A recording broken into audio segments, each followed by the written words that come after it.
What's going on, everybody? Welcome to the Alex Cuesta Show. How's everybody doing out there on this Wednesday, April 3rd? April 3rd, I can speak. April 3rd of 2024. Before we jump into fun stuff, this is episode 118. If you are watching on YouTube, if you are watching on X, give us a subscription, smash the like button, and go and give us a follow. And spread this word of mouth. Like, share, follow, subscribe, all that good stuff. Go find us on the socials at the Alex Cuesta Show. So before we jump in to our guest, we have a fun little thing going on with our guest. So I'm excited to talk about that when we get them in. But quickly talk about last week's show. Dave, I think we had a freaking blast talking to whatever, Amy. We did. It was lots of fun. She is a really cool chick. We connected with the whole entire Jersey side of things. And, she's just a really fun person to talk about. We talked about just a variety, honestly. We got into, the child sex things and all the stuff going on with Quiet on the Set and just how she got started and things like that, being a social media personality. So it was absolutely lots of fun.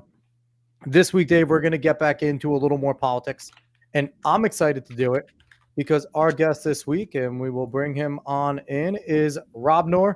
He is a streamer and populist conservative, so he is welcome in this circle. Yeah. What's going on, Rob? It is fantastic to be here. I've been looking forward to this all week, Alex and Dave. Doing great. Just got off work, so got to spend time with my family. Big Pittsburgh Pirates fan. So they're 5-0 starting off the season, but they were losing Yankees when I came on. So.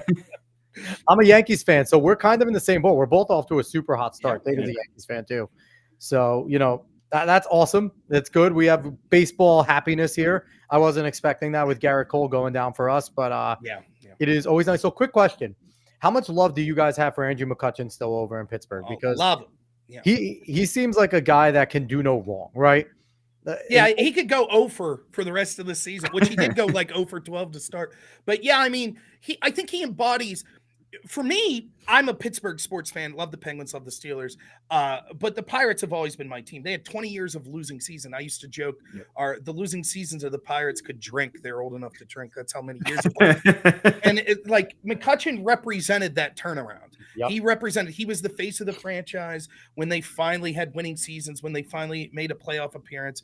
And he did it the right way. He seemed like someone who genuinely loved the city, who genuinely loved the fans and understood what the fans went through. So, to see him come back, even if they would underachieve, which, I don't think anyone's predicting them to go on his World Series run or anything, but even if they underachieve, I think the fans, it's just a feel-good story to have seen him come back. So. Yeah, I remember this ESPN commercial where he walked into the room. He's like, "Plunder deluxe." Yes, all the mascots come out. He's great. I think he epitomized. In fact, if I'm not mistaken, I forget what he named his daughter, but it's something like Steel or something that had to do with the city of Pittsburgh. So it wasn't surprising to see him come back. And I think just the way baseball goes and the longevity of it, of course he leaves to get a bigger contract. But I think his best years as an athlete were in Pittsburgh as well. So I think there's probably a nostalgia feeling coming back home as well. And he was a legitimate, borderline 5-tool guy. He almost had it all. I think a little bit with the power, you wanted a little more, even though he had some great years hitting for power. But he couldn't steal, which was so weird because he's fast. So fast. Yeah, no, but you know what though? That's an art. Yeah, that's an art form. Ricky Henderson, while he was fast, also was just incredibly intuitive. So it's it's an art form. And listen, I went through probably a decade of the Yankees that aren't named Brett Gardner that couldn't steal. Okay, Brett was the only guy. They couldn't have a single fucking person in the farm that could steal. So. So outside of baseball talk, back in the sports podcasting mode. But we're gonna jump into the politics side now. Something cool going on for our listeners right now. You are also witnessing as Rob is watching here. We're on his stream as well. So hello to all of Rob's fans and everyone over there. Yes. We're pumped to have him on. And we were talking a little bit beforehand, and I've seen some of the things that you do. Now you like to debate. Yeah. That is something about you. So talk a little bit. Who have you debated? You debate a lot of leftists. I don't call them liberals because liberals aren't a bad thing. Being a liberal is actually a good thing if you are an American. I call them all leftist, collectivists, all that type of stuff. Who have you debated? What have give me a favorite one. What's something that's gone on? My favorite person to debate is a left-wing streamer named Destiny for two reasons. One, he's going through it right now, though. He is going through it. He definitely is. However, I think it's good for me, right? Because I still haven't. See, as much as Destiny and his audience wants to hate me because I could wreck him and I wreck all these lefties, I'm actually a likable person, and they really hate that. So for a long time, what happens is if you're a big left-wing streamer, you have to think when you're debating someone, what is the benefit to you? I'm a small-time streamer. I maybe have 50 to 100 people watching. So if you're a left-wing person, like say Sam Cedar, what incentive does Sam Cedar have to debate me? None.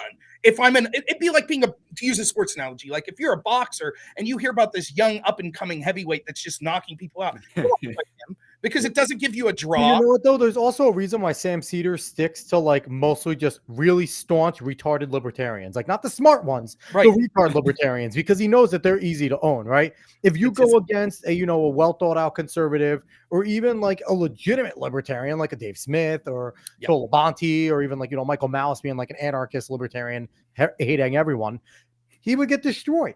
So it's like they're smart with who they pick, but I give Destiny credit. Destiny takes all comers.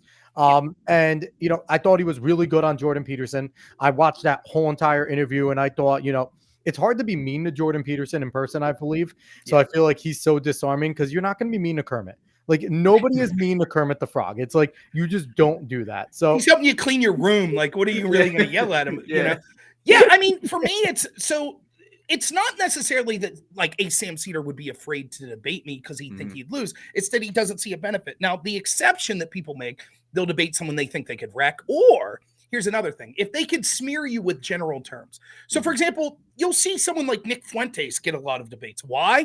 Because even if Fuentes would crush them on whatever, it could be a topic that's tangential to anything Fuentes cares about. Should we sign an infrastructure bill, theoretically? Yeah. What they know at the end of the day, they'll be able to go, yeah, but you're a racist. Yep. And their audience will be like, that's it. They do this. Right. And so they can't do that to me. Right. They try, but it's like I have thousands upon thousands of hours of material of me live streaming, of things that I've written blog. But go ahead, find me talking about something racist. Find me saying something objectionable in that manner. And they can't do it. So the smear they try to go with me is I'm a conspiracy theorist or something like that. But Destiny, he goes on these bigger shows. I think it's good for people like me that, I'll be honest, if I hadn't debated Destiny, I probably wouldn't have gone on Tim Pool's show. That's true. Which introduced me to a bigger audience, But there's a ton of, we could talk for 6 hours about ridiculous, I remember during COVID, I debated a panel. There was a girl from Australia there who told me that she saw no problem with countries locking down and no one working for 5 years at least. And I said, do you live on a farm? She said, no. And I said, well, how are you going to get food? And she's like, oh, okay, we'll leave the farms continue. And I was like, but if you don't live there, how are you going to get it? Okay, we'll leave the truck drivers. And I was like, okay, but then where are they driving directly to your house? Oh, I guess the grocery stores. Where are they getting gas? Well, I guess we'll leave the gas. And it's just, that was what a Western answer. The grocery stores, right? Yeah. Could you imagine being such a Western person that we, like in the West, are so pampered with supermarkets? All you have to do is go down into South America. Some parts of it, like our family's from Ecuador. There are parts of Ecuador where you go like, what do you mean a supermarket? We just have the fresh food market down in the square. Like they're still doing that type of stuff, where here in America we're like learning about that and watching shows that like we watch Aladdin as they walk through the square, and it's like that is still the world that a lot of people live in. We are just so pampered that you get those types of answers where it's like, no, we'll just leave the supermarket. God forbid Whole Foods doesn't get to be there. And it's like, no, that's not how the world works. And that's one of the things that I've noticed, and I don't know if you've noticed debating some of these leftists, is that they don't live in the real world. They don't understand what it is. And they're so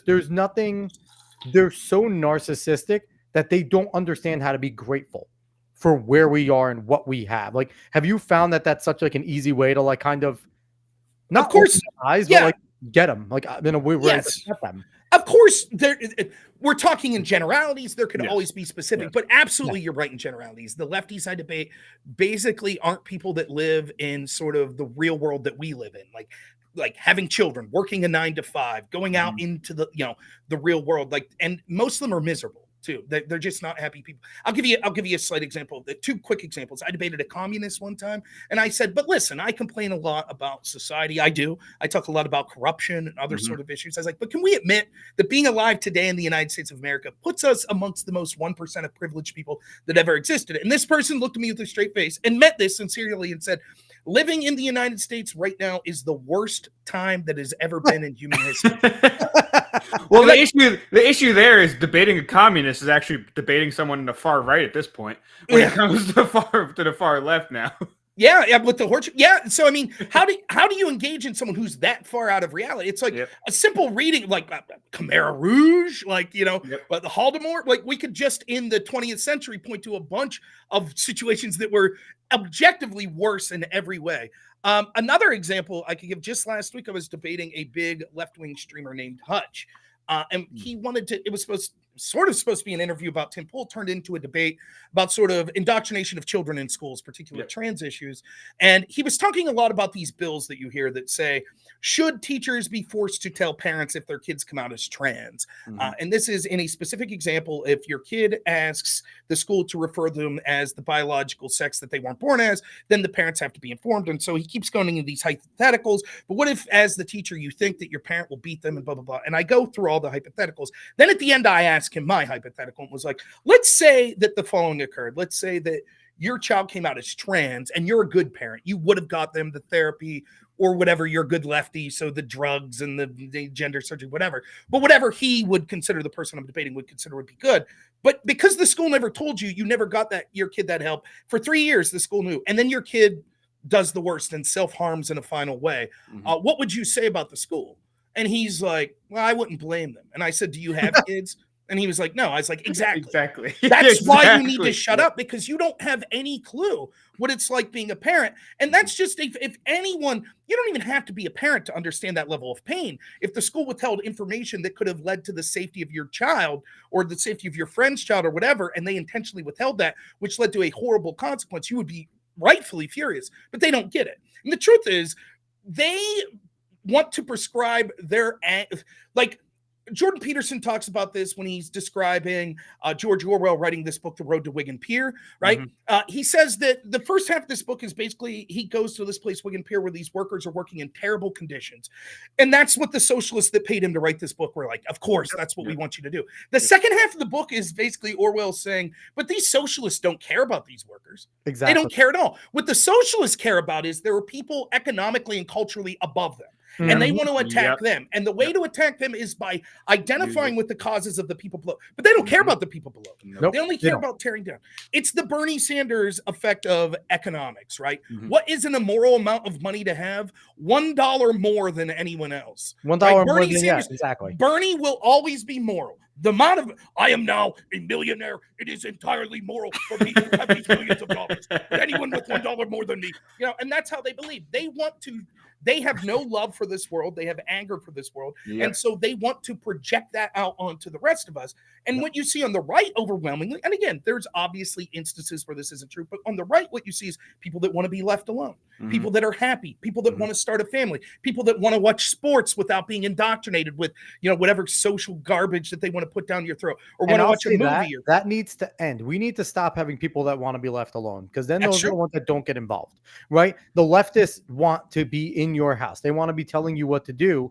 And there's a reason why they're active, why they're going where there's 200 of them going to swing your local council votes, why they are just this group. And it's because conservatives are, you know what? I follow Poso, or I watch, Jesse Kelly at night, or I watch this and that, and they're getting the word out. So someone else will do it. Like, there's other people out there that listen, and I'm on X and I see all this going on. I don't have to get involved. And the thing is, if you're watching this right now and you're listening, you do have to get involved. Go as something as small as, and I know this hurts because Republicans suck, but go get involved in your Republican committee, your local committee. So then you have a say and you have a voice over who is running. That's a big thing. Who is running? Because if you don't get there and you're letting a whole bunch of 70, 80, 90-year-olds decide who's running, they're going to put the Bush lights. They're going to put the people that they considered conservative. Where, I think all three of us are more on the populist side here, where we would want to see something different. And one of the things that I'm over here in Dutchess County. I just joined my committee not too long ago, because another problem is I didn't know they fucking existed. You have to go ask around, where leftists will go and recruit everywhere. The conservatives, you have to ask someone who you may think is Republican if there's something going on. But, we went up there. I was over at our county committee meeting, and we have to give endorsements for this upcoming election. And Mike Lawler popped up. And I don't like Mike Lawler. in New York. I think he's pretty bad. I think he just goes with whatever the uniparty wants to. And I get that comes with being a young guy and probably not having a ton of money to fight back, like Matt Gaetz, who had the money in the beginning. But at the same time, we have to stop putting these people in because we just want to win the seat. It's bullshit. Yep. It's bullshit that, oh, we can't lose this seat. What do you mean we can't lose this seat? We're losing in Congress every day when they're there. So what's the difference? That's exactly it. I ran for Congress myself. So 2 things to say on this. First, for Senate, we had in Pennsylvania, Republicans lost to basically a human vegetable named John Fetterman because they put Dr. Oz. Who's absolutely based for some reason. I was going to say, at this point, Fetterman's a better choice than Fetterman's healing and he's out. becoming a conservative. It's weird. It's like, I think he's having problems with his wife and he's coming to his senses a little. But he was a communist as a mayor. He was worse than Bernie. Oh, he was terrible. I did see someone put out on Twitter that the lump took over and the lump is actually that's now, and that's why he's different. You'll see him like start to twitch a little like, oh, like, yeah. But I mean, they picked Dr. Oz, and I met Dr. Oz at this Republican event. It was kind of funny because he had to wait in line, and I had something I would like to tell him. And so I'm the next person in line, and he's got like an assistant who's a younger guy. And he goes, "Hey, you got a phone on? You want me to take a picture with you with the doctor?" I was like, "Sure." And so he takes my camera out, and there's a picture of me shaking Dr. Oz's hand. What I'm telling him is, I can't stand you. I did not support like, and then all of a sudden his assistant's like frowning, like, uh-oh. And I was like, listen, I'm still going to support you because you're better than Fetterman. And I hope you prove me wrong. But the problem is we keep bringing in people like you that are sort of outsiders, that are these wealthy people. What do you know about my people that are struggling in my town where all the factories left, where no one has a job anymore? Like, and I was like, so hopefully you prove me wrong. But I just want to let you know that I don't have high expectations. And he didn't, because he was an abortion supporter, and he still is. And here's the issue. Here's the fault of Donald Trump. I support Trump. I know David does. I want him to win. But if you're nice to Donald Trump, if you give to his campaign and then you run, he's going to support you. And that's the thing with Dr. Oz. He was his friend, and he wanted his friend to get in. And, you could see from a mile away that Oz was an awful choice. You had Kathy Barnett right there. Right. Who was a fucking rock star. And, she was working on Vivek Ramaswamy's campaign. I can imagine that's one of the main reasons why that campaign was so on message. Not because only because Vivek was really smart, but he had someone like Kathy, who's incredibly intelligent as well, who I hope runs again for something, because that woman should be around. She's great. She's amazing. And in fact, I interviewed Kathy on the show, and I bet she would be interested in talking to you. And I would like to reach out to her. So another person that ran that was better, I still preferred Kathy. That was my choice. But Carla Sands, who ran, who was she was better. But and then who was the other person? Dave McCormick, who's sort of this billionaire that doesn't even live in the state. Well, who did they choose to run this time? Dave McCormick's running again. So it's just the same rehashing of people. Anyways, the point is, on 2022, when Dr. Oz loses, I had some stuff going on with my family, nothing bad or anything, so I was unable to stream that night. But I was talking to some people involved in state level politics, and they're like, what should our agenda be? And I said, everyone involved in the Pennsylvania GOP at the higher level needs removed. They have failed so miserably. Like, even if they really care about the GOP and really care about the country, they should resign. We shouldn't have to force them out. We're going through the same thing in New York. We really are. It's all the same cast of characters. Going into the 2024 election, there's been no major changes. It's the same people. And they treat someone like me like I'm a curiosity. So when I'm out there being a firebrand for the GOP, they're like, great. So I ran for Congress. And what I wanted to tell your audience is this, right? I'm a good speaker. I did debate in school. I knew I was a good speaker, but I thought I would be outclassed because I had no political experience ever holding an office. So I'm running for national Congress. It was a special election. And so I decided to run. There was like 24 people running. Most of the people had been involved at least in state level politics for years and years and years. So I thought I was going to be blown away. Within the first event we went to, I was head and shoulders more intelligent politically than every other person that was running. And I'm not just saying that because I'm biased, which I am biased, but it was evident. Like, for example, they had no idea what the 10th Amendment was. So, like, they were talking about marijuana and whether or not it should be legalized. So the first question's all about government overreach. Second question's about government legalizing marijuana. And I'm like, well, haven't you read the 10th Amendment?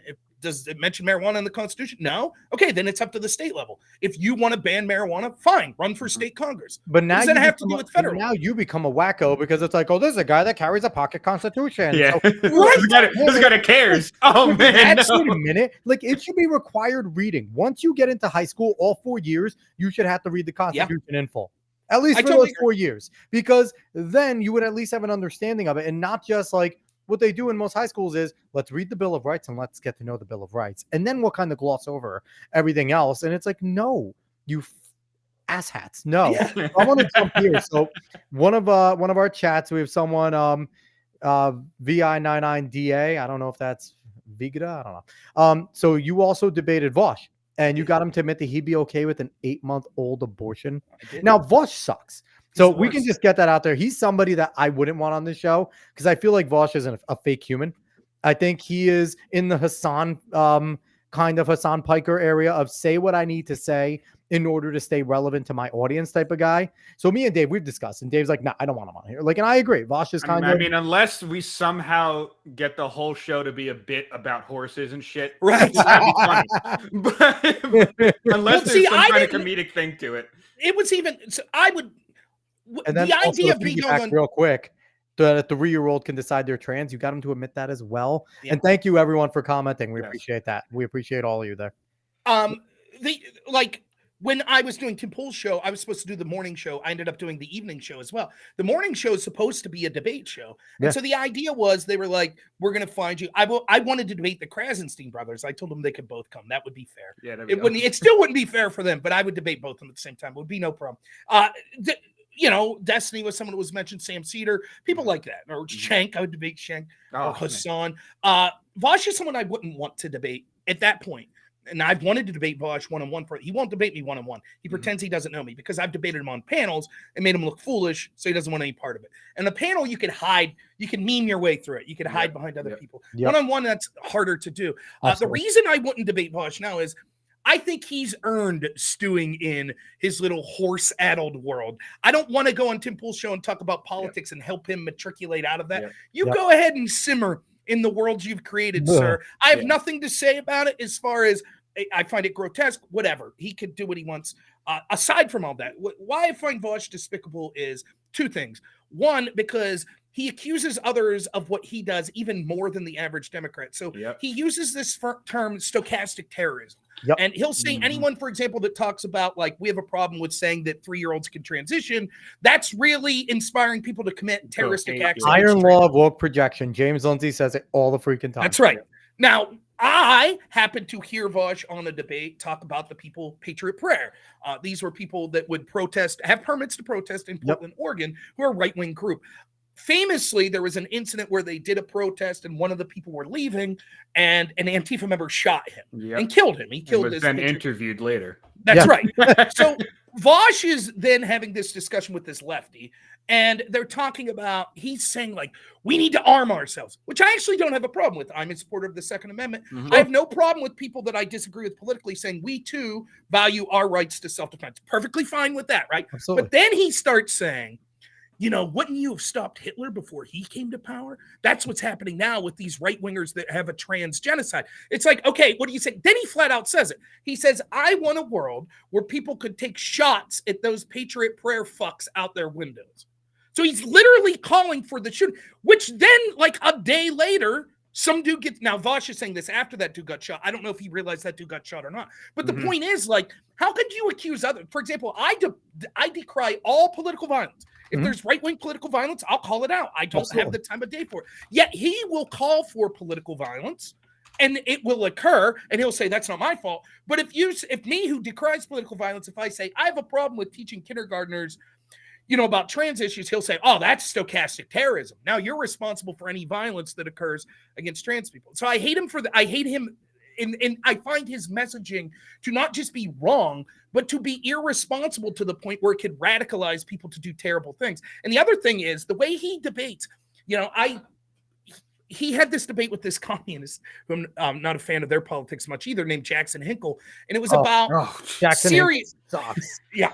So believe it or not, Jackson's the good guy in this debate. That's how bad Vosh is. Yes. Right. The debate is about Assad gassing his own people. Basically, the argument is this: there was a whistleblower for the OPCW, which is sort of this international body that does chemical weapons investigations for the UN.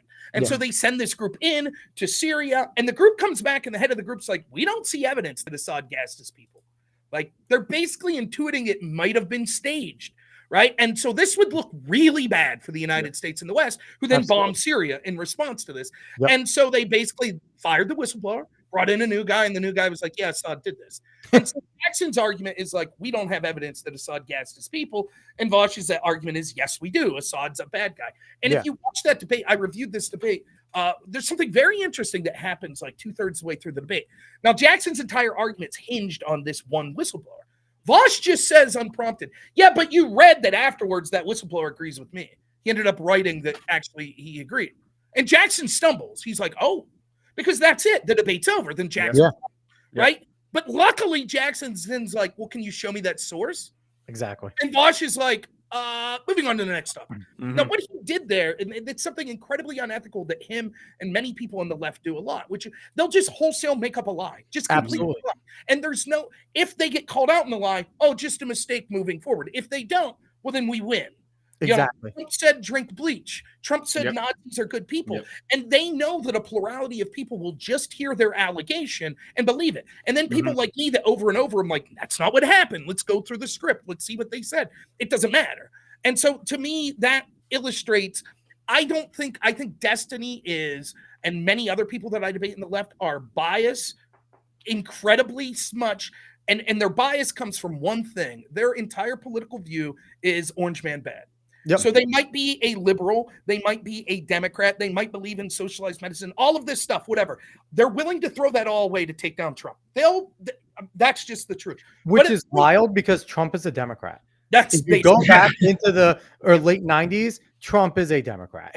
And that's just how far the the Overton window has moved, right? That we are rooting for a Democrat as conservatives. And I do want to say real quick, not to just hang on the Vosh topic, but I do want to say, like you said, Rob, with the rest of the lefties that you debate, most of them, I should say, they actually have a bias, but I wouldn't necessarily call them like really bad faith or like evil in a way. Like Vosh himself, basically, he's said it, that he just says whatever he can to win the argument. That's right. So he is unironically a form, like that's a form of evil that you are doing actually heinous things there. And I have a bias. We all have a bias. Yeah, so, like, of course. Let's say this is a line of like, I'm backwards here, left versus right, right? And so this is being a lefty, and here's being a righty. And a story comes out, and it's good for the left. Or I'm sorry, I'm good for the right, or it's good for the left, right? Well, we have a lens of our bias and how we look at that story. And so if the story is just kind of in the middle, we're going to look at it favorably for the right. The key thing to do is try to shrink that bias enough so that you can sort of engage in a shared reality with other people. But we're always going to have that bias. It's inevitable. You can't get rid of it. And so if there's a story that's literally right down the middle, 50-50, a righty might say, I look at this favorable for the right. A lefty might say, but if it's almost overwhelmingly bad for the right, I'm willing to admit that. Yeah, this doesn't look good. So I could, for example, I'll give you an example. The 2022 election. There were people saying that was a big win for Republicans, right? Because they took back that. No, it wasn't. No. Right? You're just wrong. That was not a big win for Republicans. That was people trying to save face after going, red wave. And here's the thing. Out of anyone, whenever you hear, we heard the blue wave. What was that, 6-8 years ago? Something like that. Anytime you hear political pundits calling for a wave, it will always be disappointing. Yeah, that's totally true. That's good advice for the predictive.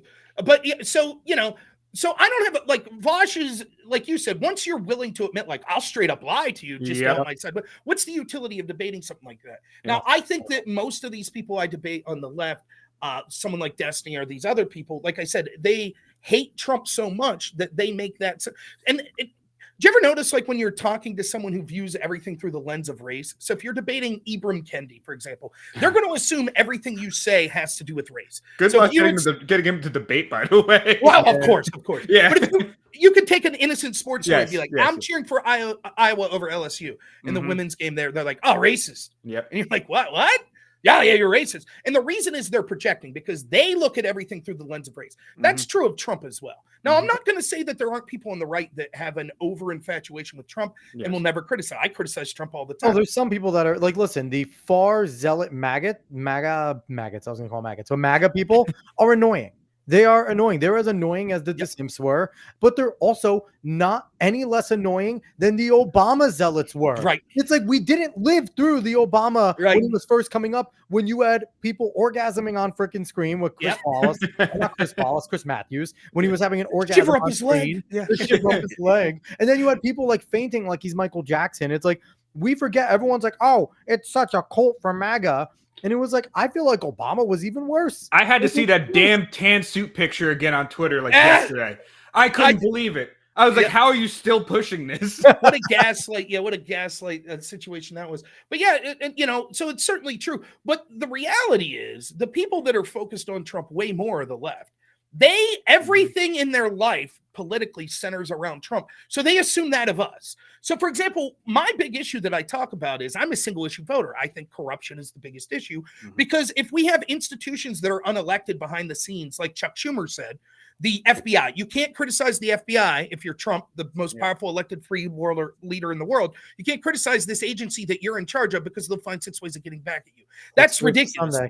That should have every right, left, Democrat, Republican, every single person should have been like, whoa, what? And that's exactly what happened. How is he not at minimum censured for that comment? Like, that is a censurable comment because, like, at minimum, that a censure means nothing, but at least it's a political slap on the wrist. Like, hey, that's something really stupid to say. Like, at a minimum, stop giving away the game. Well, we don't necessarily have to get into it, but kind of since its inception, the FBI has been that way. Oh, very So like we don't have to go deep into that, but it's honestly, Chuck is pretty correct in that statement. Well, that's just it. What are you going to censor him for telling the truth? Who would censor him? The Democrats? That's who would have. Shh, don't tell. Like so, that's basically. I want to jump into something, Rob, because I feel like we can talk about the people you debated, and it's awesome. But I do want to jump into some of the stuff that we want to talk about real quick. Did you celebrate the Day of Visibility? I did. So I was telling my audience before we came on, the town I grew up in that's like 10 minutes away. You see, you guys, you bigots think you're smart. Let me tell you what happened. The power went out in the town. You know what happened? A transformer blew. Because you all against the Trans Day of Visibility. Now we have electricians that aren't working on the transformers. So good for you. No, I didn't celebrate the Trans Day of Visibility. How many days do we need Did you see there's April now? They're doing Gapril. April, and then June's Pride Month. I mean, so I do this character. Gabriel's funnier than Pride Month. Yeah, Gabriel's actually. I would actually get behind Gabriel, the debauchery and all the shit, and like I would actually wear a shirt that says Gabriel because that's hilarious. Yeah, that's not bad actually. But no, on Pride Month in years past, I've done trans positive, Rob. And I've actually been kicked off debate panels because David's transitioning. He's been transitioning. Great, the last 2 weeks. great. That's fantastic. What's your name this week, Sarah? Yeah, probably something like that. Yeah. Well, here's the truth, right? And you can ask trans positive Rob. This is totally true. Trans people are literally gods on earth. They can't be wrong about anything, even if it seems like they're wrong. That's just because your cis stupid ass brain can't comprehend how great trans people are. So we need to make sure. I won't be satisfied until every space is filled with 100% trans people. And here's that's the thing too. And this isn't a caveat I should have to say, but I don't give a fuck about trans people. I care about the fake ones that are politicizing it, because the people that are out here being psychos, the ones that are sitting there trying to take over drag queens, because drag queens don't exist anymore. Drag queens used to be a thing. Now they're conflating drag queens with trans people. And of course, and of course, because you're not allowed to be gay anymore. Gay doesn't exist. Gay is not real. The gay people fought this whole time to let it but not be a choice. And then you have people that are gender switching, and now it's a choice. But it's like the trans people that just want to be trans and left the fuck alone. I don't care. If you're an adult, you want to do what you want to do to yourself. I do not care. The ones that we're seeing out front aren't real. You're Dylan Mulvaney. That's not a trans person. Any of the people out there, like, they're not real trans because they are sitting here trying to do it for political reasons. They are leftists. They are doing it for the game. They are doing it to create that dialectic in order to get you into that and then get you struggle to admit what they want you to admit, right? That's exactly right. And listen, yeah, and like Their own arguments don't even make sense. They contradict themselves. So, for example, I'll debate people and they'll say, you tell me, if I just ask you, are you born trans or is it something that you socially get into? I'm on the right track, baby. I was born this way. Right. Okay. So so seriously, they can't agree, right? No. Because a lot of them will say, well, you're born trans. And we're like, okay, well, how do you prove it? And they'll say, well, there's interesting new medical studies that are coming out that show we can take brain scans, right? And we can see from a brain scan, and it'll say, let's arguably say that's true. Okay. Then before we give anyone any benefits from being trans, let's brain scan them. And if they say they're trans and their brain doesn't show it, then they're liars, right? Do you think they're going to say that? Do you think the left's going to be like, you're right? Of course not. Yeah. Of course they'll be like, well, no, that's a different type of trans. And they're never going to give an inch on this. But how do they know they're full of trans? shit. Well, How do they know? Because they can't define what a man and a woman is. So how do you know that you're the different sex if you don't believe in a binary sex? So it's one thing that's just completely contradictory. Listen, if they said, hey, the binary sexes exist, so that's why I know what a woman typically wants to act like. Hence, I'm acting like a woman as a man, so I exist. I still think you're a little bit of a loon. You're suffering from gender dysphoria. I think we should get you help, but whatever. You want to do what you want to do, fine. But to sit there and in one token be like, oh, gender is not real. The sex binary is fake. But then they'll also go, you can't tell me I'm not a woman as a man. Doesn't make any fucking sense. It really doesn't make any sense at all. But I would say the biggest thing, though, is that even if it doesn't make sense, you kind of have to see it in a way. I mean, it shows itself really when you look at the countries, both U.S., England, wherever in the West, that you're really just going against foot soldiers and other people of another nation at this point, because they even have their own flag. and it shows that they've basically taken over. It keeps changing, but it's always going to be hung up on every single day that they decide it's going to be hung up. So you got to understand. Like, it's not going to make sense. It doesn't have to make sense. All that has to make sense is they get power. For me, it all comes back to this idea of cultural Marxism. So I believe, in a nutshell, this is what 100%. I believe, as quick as possible, that the real people with power, the unelected bureaucrats in corporate America, media, academia, entertainment industry, all of these institutions, they want sort of a globalist government. That's what they want, because they want a neo-feudalism where they're the people with power and the rest of us are dependent on them, just like the serfs of the medieval times. That's what they want. The biggest impediment to that are first world nations with people that are middle class, people that we used to have a robust middle class in this country. The United States is the biggest example of this. That's why they hate capitalism, because it creates the middle class. That's right. And so what they want to do is to make everyone, a handful of us to join them, not many, and the rest of us to become dependent on them. And once you're dependent on them, this isn't even a right-wing view necessarily. You can go back to postmodernists like Michel Foucault that talked about the idea of biopower. Once you're dependent on the government to turn the power on, that also means they can switch the switch off whenever they want. And that's the truth. That's what they want. Look at California with the literally. They are forcing people to turn their power off. And if you are on a ring grid, they just turn you the fuck off because the government utilities do it. You don't have a say in what goes on there. Right. But and it's so happening. So national pride is something they need to dispense with as well. So that's why they have pride in flags. They have their own nations that they build in that aren't necessarily the country. The cops just busted a Chaz zone in New York, I think yesterday. Yep, I saw that. Finally took one down, and it's been going on forever. It's ridiculous. And so what you see is, how do you make people, how do you demoralize people? They used to say with Marxism, you would just say there's haves and have-nots. But what they realized is, why just do that with economics? You could do it with race. You could do it with gender. You could do it with ability, right? And religion. And so every single group that you could categorize them, one group's oppressors and the rest are oppressed. And so one of the reasons that there's such a contagion of trans people, particularly amongst white people, particularly amongst white men, is if you've grown up being told everything about the way you were born is oppressor, it's evil, it's something to be ashamed of. How do you, and the biggest currency we have at this point is victimhood. How do you claim victimhood? Well, one of the biggest groups of victim that you could be is trans. And so that's what happens. And so you identify as trans. And I know, I've known this happened to people in real life, that they were basically looked over upon, their social circle. They were with a bunch of lefties. They're a white man. No one gave a shit about them. All of a sudden they're trans. They're top of the social circle. Now they're the big dog. Now they're the one pointing their finger. And that's what's going on. And so you fight back because, like, this is horseshit, right? Like, I'm with you. I kind of feel Like if I have someone who's schizophrenic, by the way, if you didn't know this, my job is I work with people with developmental disabilities, adults. So like autism. I used to work with autistic adults as well. I did that for 2.5 years. Yeah, so I have a big heart for people, and I've worked with people that are schizophrenic, that hear voices. It's something that are you guys doing person-centered language as well? It's not an autistic person; it is a person with autism. They're not a biter; they are a person that bites. Did you get that whole entire we are as as well? Yes, without getting much into it for fear of losing my job, we are as I could talk more because I'm a former employee, so you can just nod your head. Yeah, I mean, you get that stuff that comes right where they go. Now, I do love what I do, and I love the people I work with. But you know what? If I'm talking to someone and they say I hear voices in my head that say this, I'm not going to treat them like garbage because of that. Of course not. Yeah. But I'm not going to believe the voices are real. Exactly. And I'm not going to. If you're trans, I'll sit there and have a beer and watch the game with you. I don't care. I don't care. I don't care if you're gay. I don't care if you're trans. I don't even like I have friends that most of my friends are straight. I don't like the big man stories. I hooked up with this chick last night. Don't care. Uninteresting to me. I don't want to hear you hooking up with the dude either. To me, we're watching the game. We're having fun. We're out to whatever we're doing. Same if you're trans.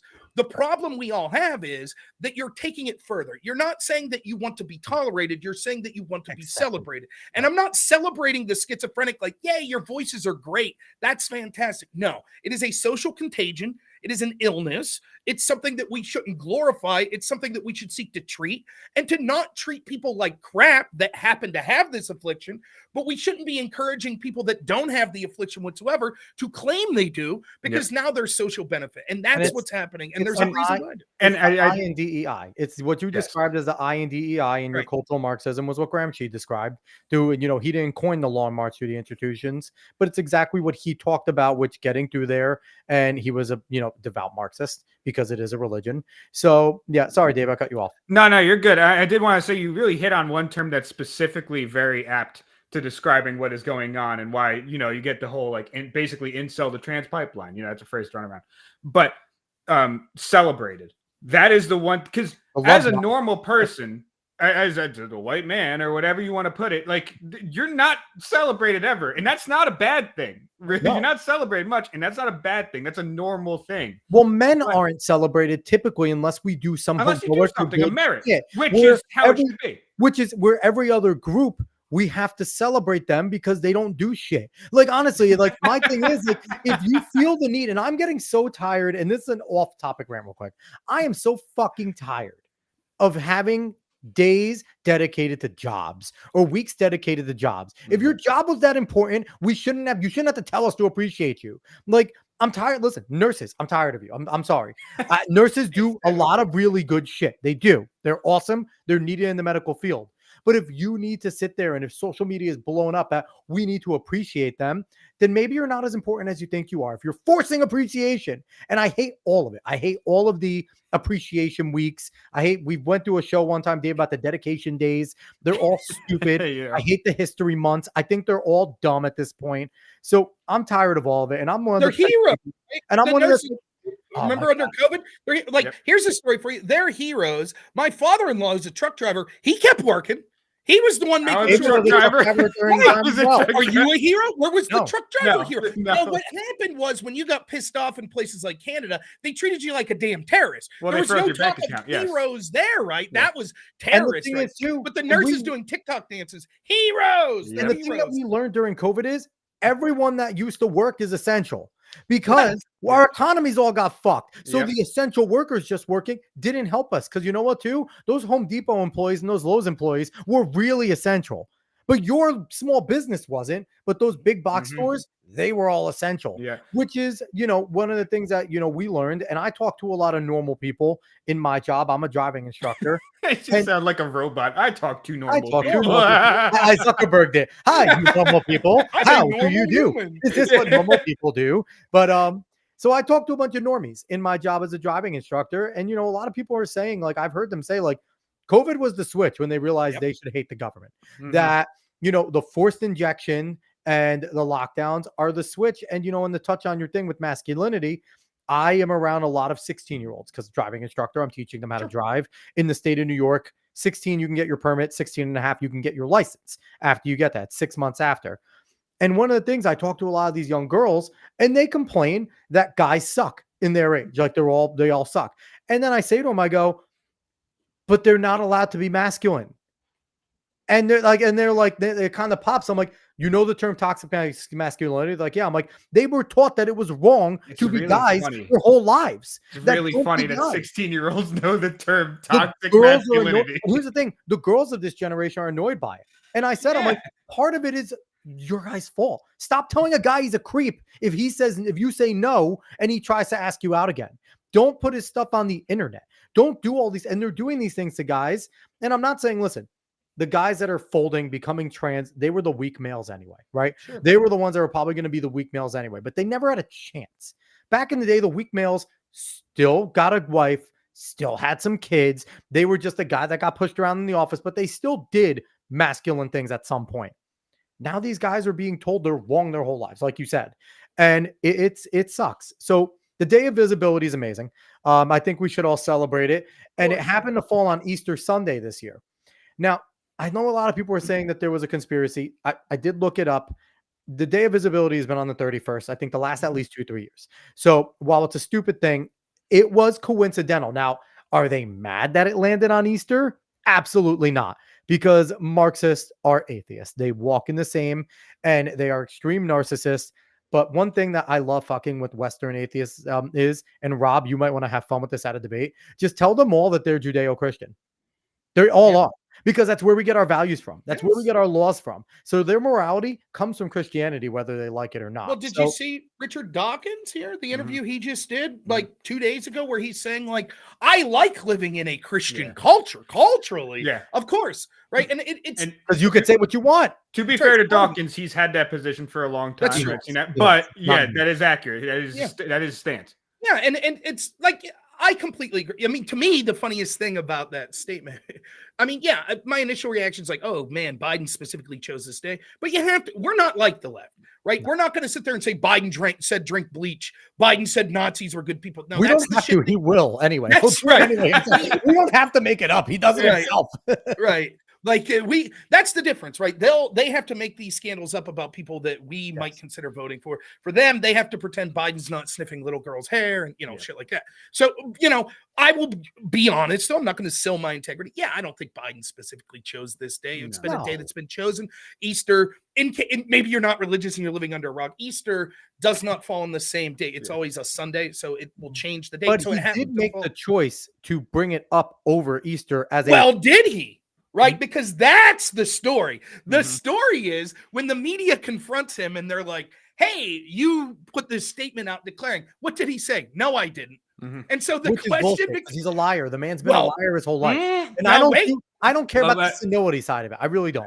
Well, I don't care that he might it's be not even senility. Yeah. There's 3 options. He was told and forgot, right? That's option 1. Second is he's just lying. Or what I believe is the third option, they don't even care to tell him anything. Exactly. They send him out there and they're just like, yeah, dude, shake the hands, awkwardly walk around, go back in the basement, leave us the hell alone. We run the show.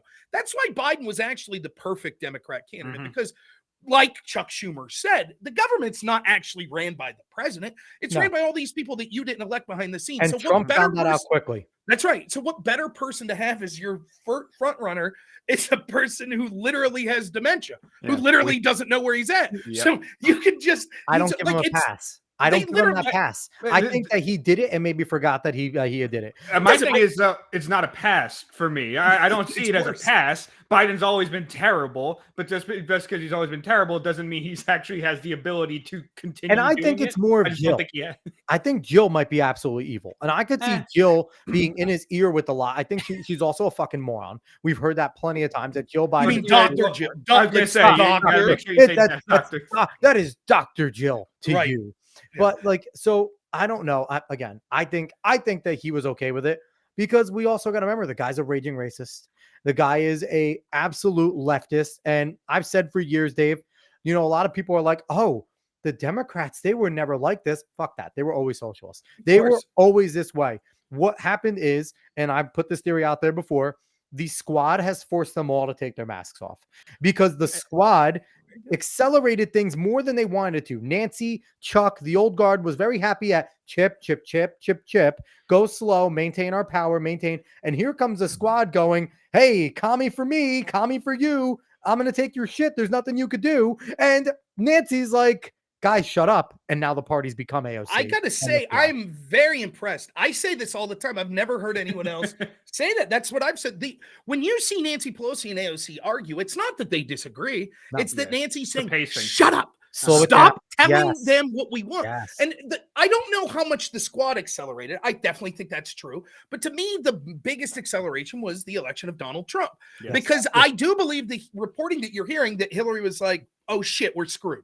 Like we're all going to hang because Trump's going to come in office. And then something amazing happened. Trump screwed up. He put a bunch of people around him that he thought he could trust that were there to stymie him, to make sure that the truth didn't get out. And so now, like, you have to ask yourself, seriously, it seemed that we had the frog in the boiling pot theory where they kept turning up the heat gradually. And then all of a sudden they panicked and they just jacked it to full strength.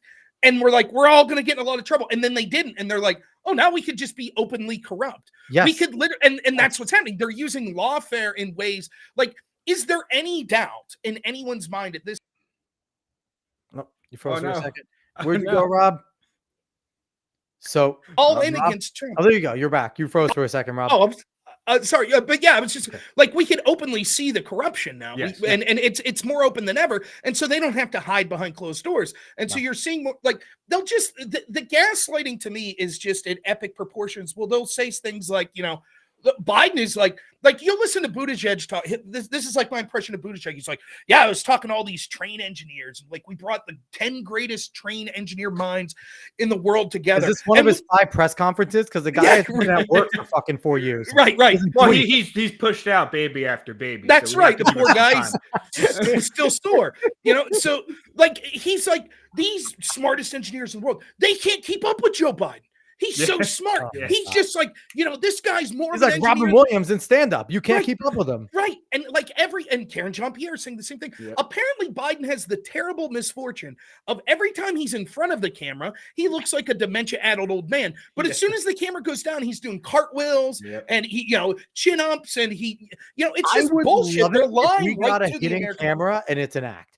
I would love it. Honestly, I would respect Biden so much more if there's like a hidden camera in the Oval Office and he's just like, I can't fucking believe these fucking people. Get the fuck over here. Where's my coffee? What did I say to you guys? And like he's actually like, and then they sit there like, come on, guys. All right, give me I gotta make my appearance. Okay. How am I doing? The thing is, though, you're making up a fun clown world. We're not in the fun clown world. Well, to speak to it a little. Let me live. Like with the Her report, you know, the special counsel that looks into Biden's mishandling of classified documents. I don't know. You guys are younger. I'm 39. You're probably younger. I'm 35. I'm only 4 years. You remember Seinfeld? One of my favorite shows. Oh my God.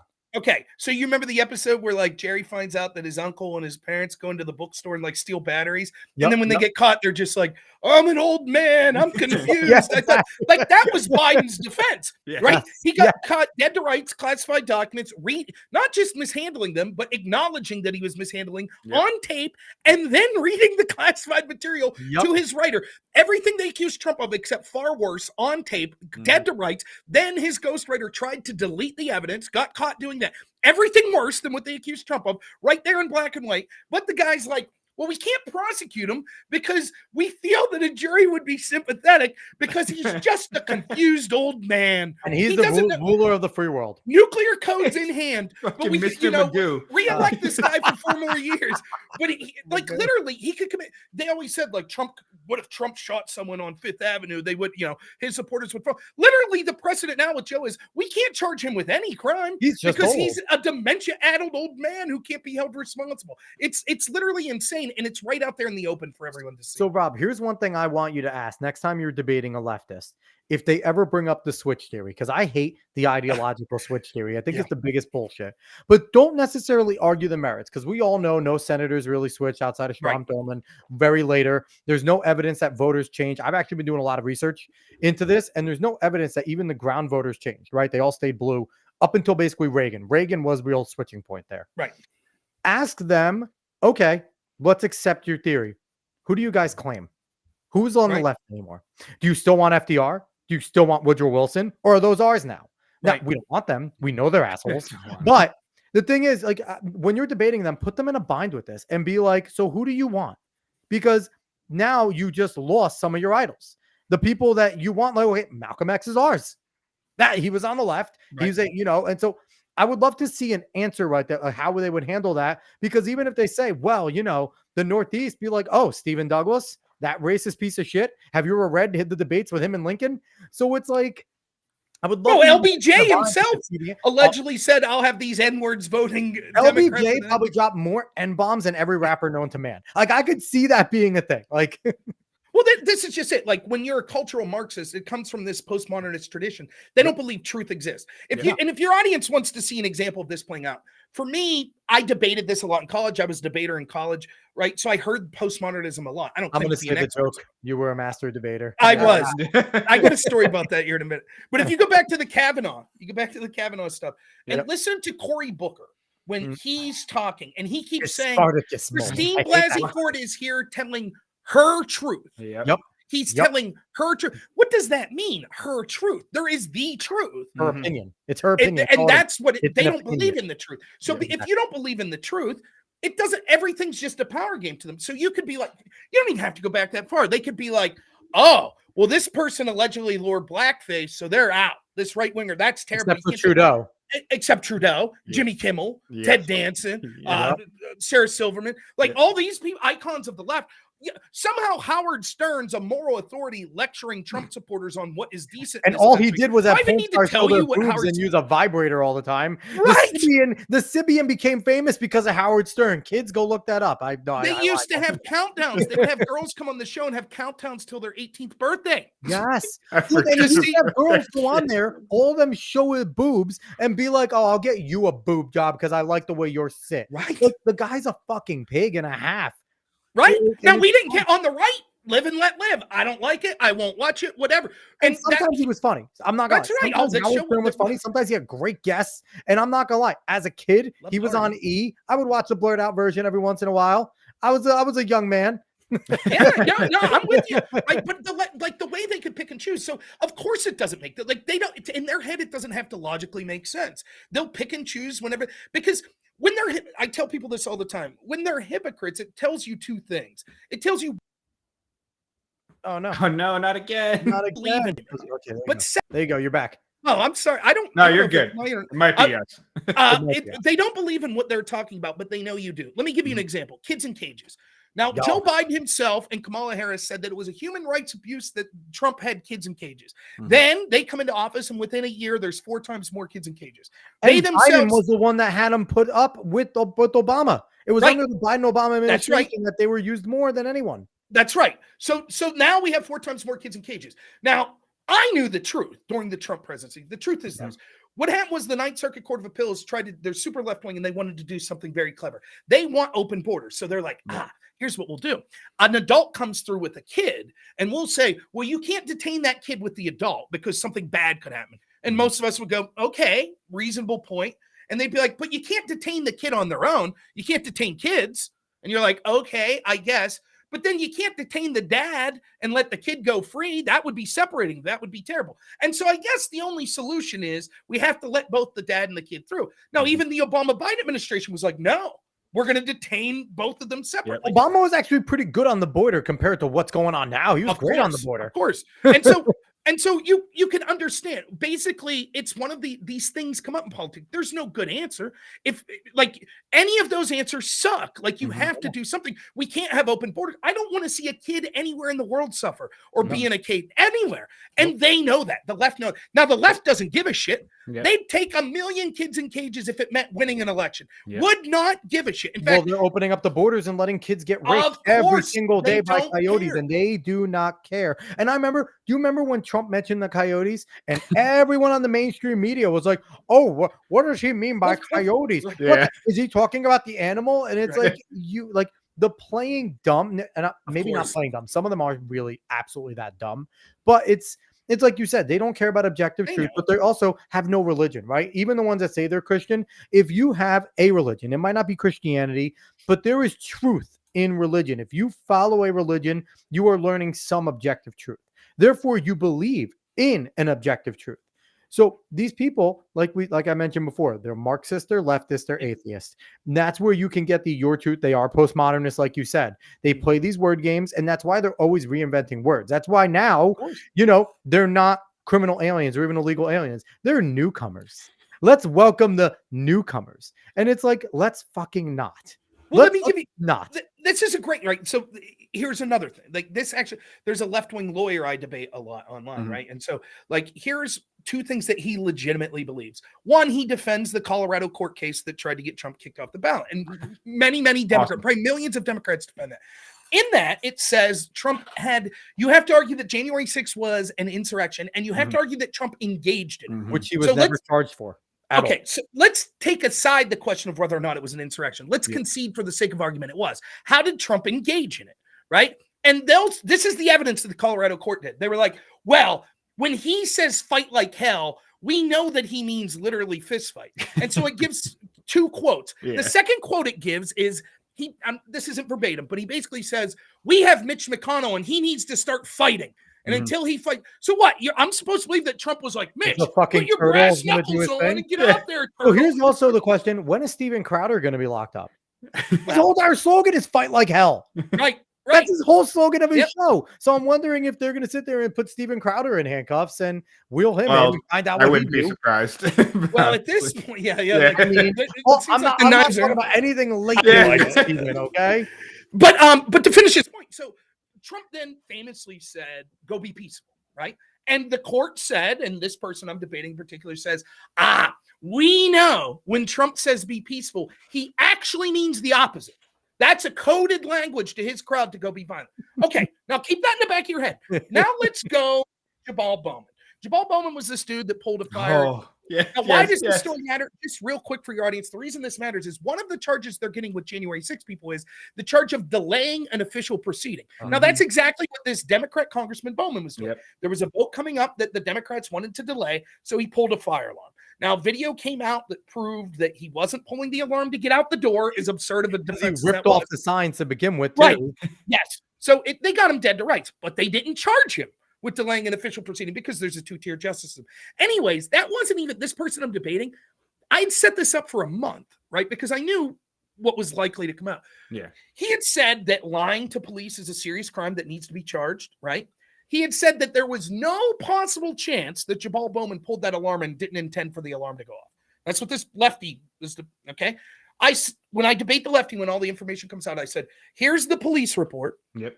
Jamal Bowman told the police, I didn't intend for the alarm to go off when I pulled it. Now, in your own words, this lefty guy's own words, you know that's a lie. It is recorded. It is on a recording. You said lying to law enforcement is a serious crime that needs to be charged. So why aren't you cheering for him being charged for this? You know what he told me? He said, well, I think when Bowman told him I didn't intend the alarm to go off, he really meant I did intend for the alarm to go off. It's always an excuse. It's always an excuse for them. And here's the thing, and I would love for you to start pushing on your channel. Every single Republican in the House that voted for George Santos to be removed, but has not brought up removal for Jamal Bowman every single day needs to be primary because they're all weak pieces of shit. You're going to get rid of one of our own and make our majority even less there, but you're not going to go after a guy who actually committed a crime. George Santos, his only crime was being awesome, okay? Because he can prove that all the piece of shit liars in Congress are just that. Yeah. They want to get him out for lying. That's all they do. That's all they do in Congress is lie. So I can't wait to vote for the guy. He's running again. George Santos better win again. And get more power to him. And listen, he wasn't convicted of a crime. He was charged, but wasn't convicted when they got him out. Bob Menendez is accused of getting paid bribes from the government of Egypt to basically work as a spy. Being part of a sex chain years ago in South America. Right, which he got off with underagers. He was accused of getting underage hookers. Yeah, they defend #MeToo, except Menendez, right? And they know. Right. And here's the difference, right? Two things in this. One, there are two types of the Republicans that are doing this. There are the spineless that are like, well, norms and we have to hold to our principles and blah, blah, blah.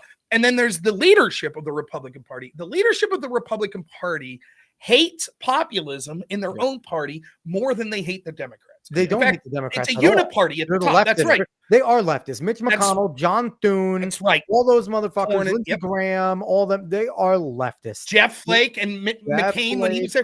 And so that's why the argument, what happened was, this is my estimation, and Mike Benz, who I don't know if you've seen him, he's fantastic. He did this interview with Tucker Carlson. I've seen Ben. I have him on my list on X. If you could ever get him on the show, brilliant, where he talks about how free speech was used by our CIA and the internet for years in order to foster color revolutions in countries around the world. And I haven't put it as specific as him, but what I always said was there was a turning point in 2015 and 16, where it's clear that the current system isn't working for people. You had Occupy Wall Street and you had the Tea Party, and they're both pointing at the same similar problems. things. They're coming to different conclusions. And Occupy Wall Street initially was both sides. It was a lot of libertarians. It was a lot, and it wasn't even the far left. And you'll hear, I listen to Tim Cass a lot.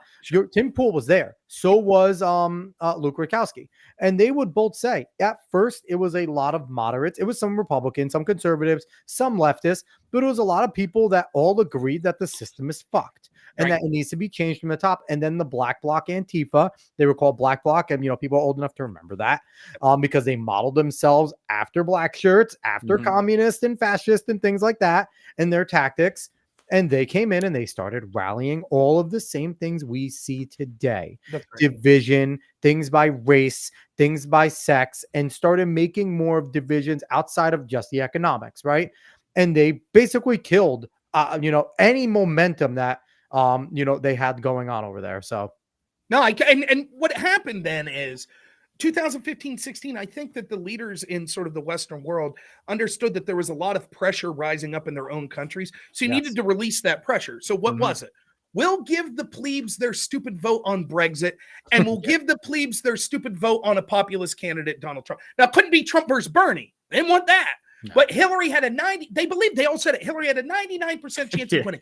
No, they wanted her to run against Trump. So the Republicans, okay, it won't be Jeb Bush this time. It'll be Trump. Give the people their stupid candidate. He'll lose. Then we'll say, hey, we tried. Now here's Marco Rubio next time. Here's Jeb Bush next time. The problem is they were overconfident. They had hubris, and they lost both Brexit and they lost the presidential election. And so they said, never again.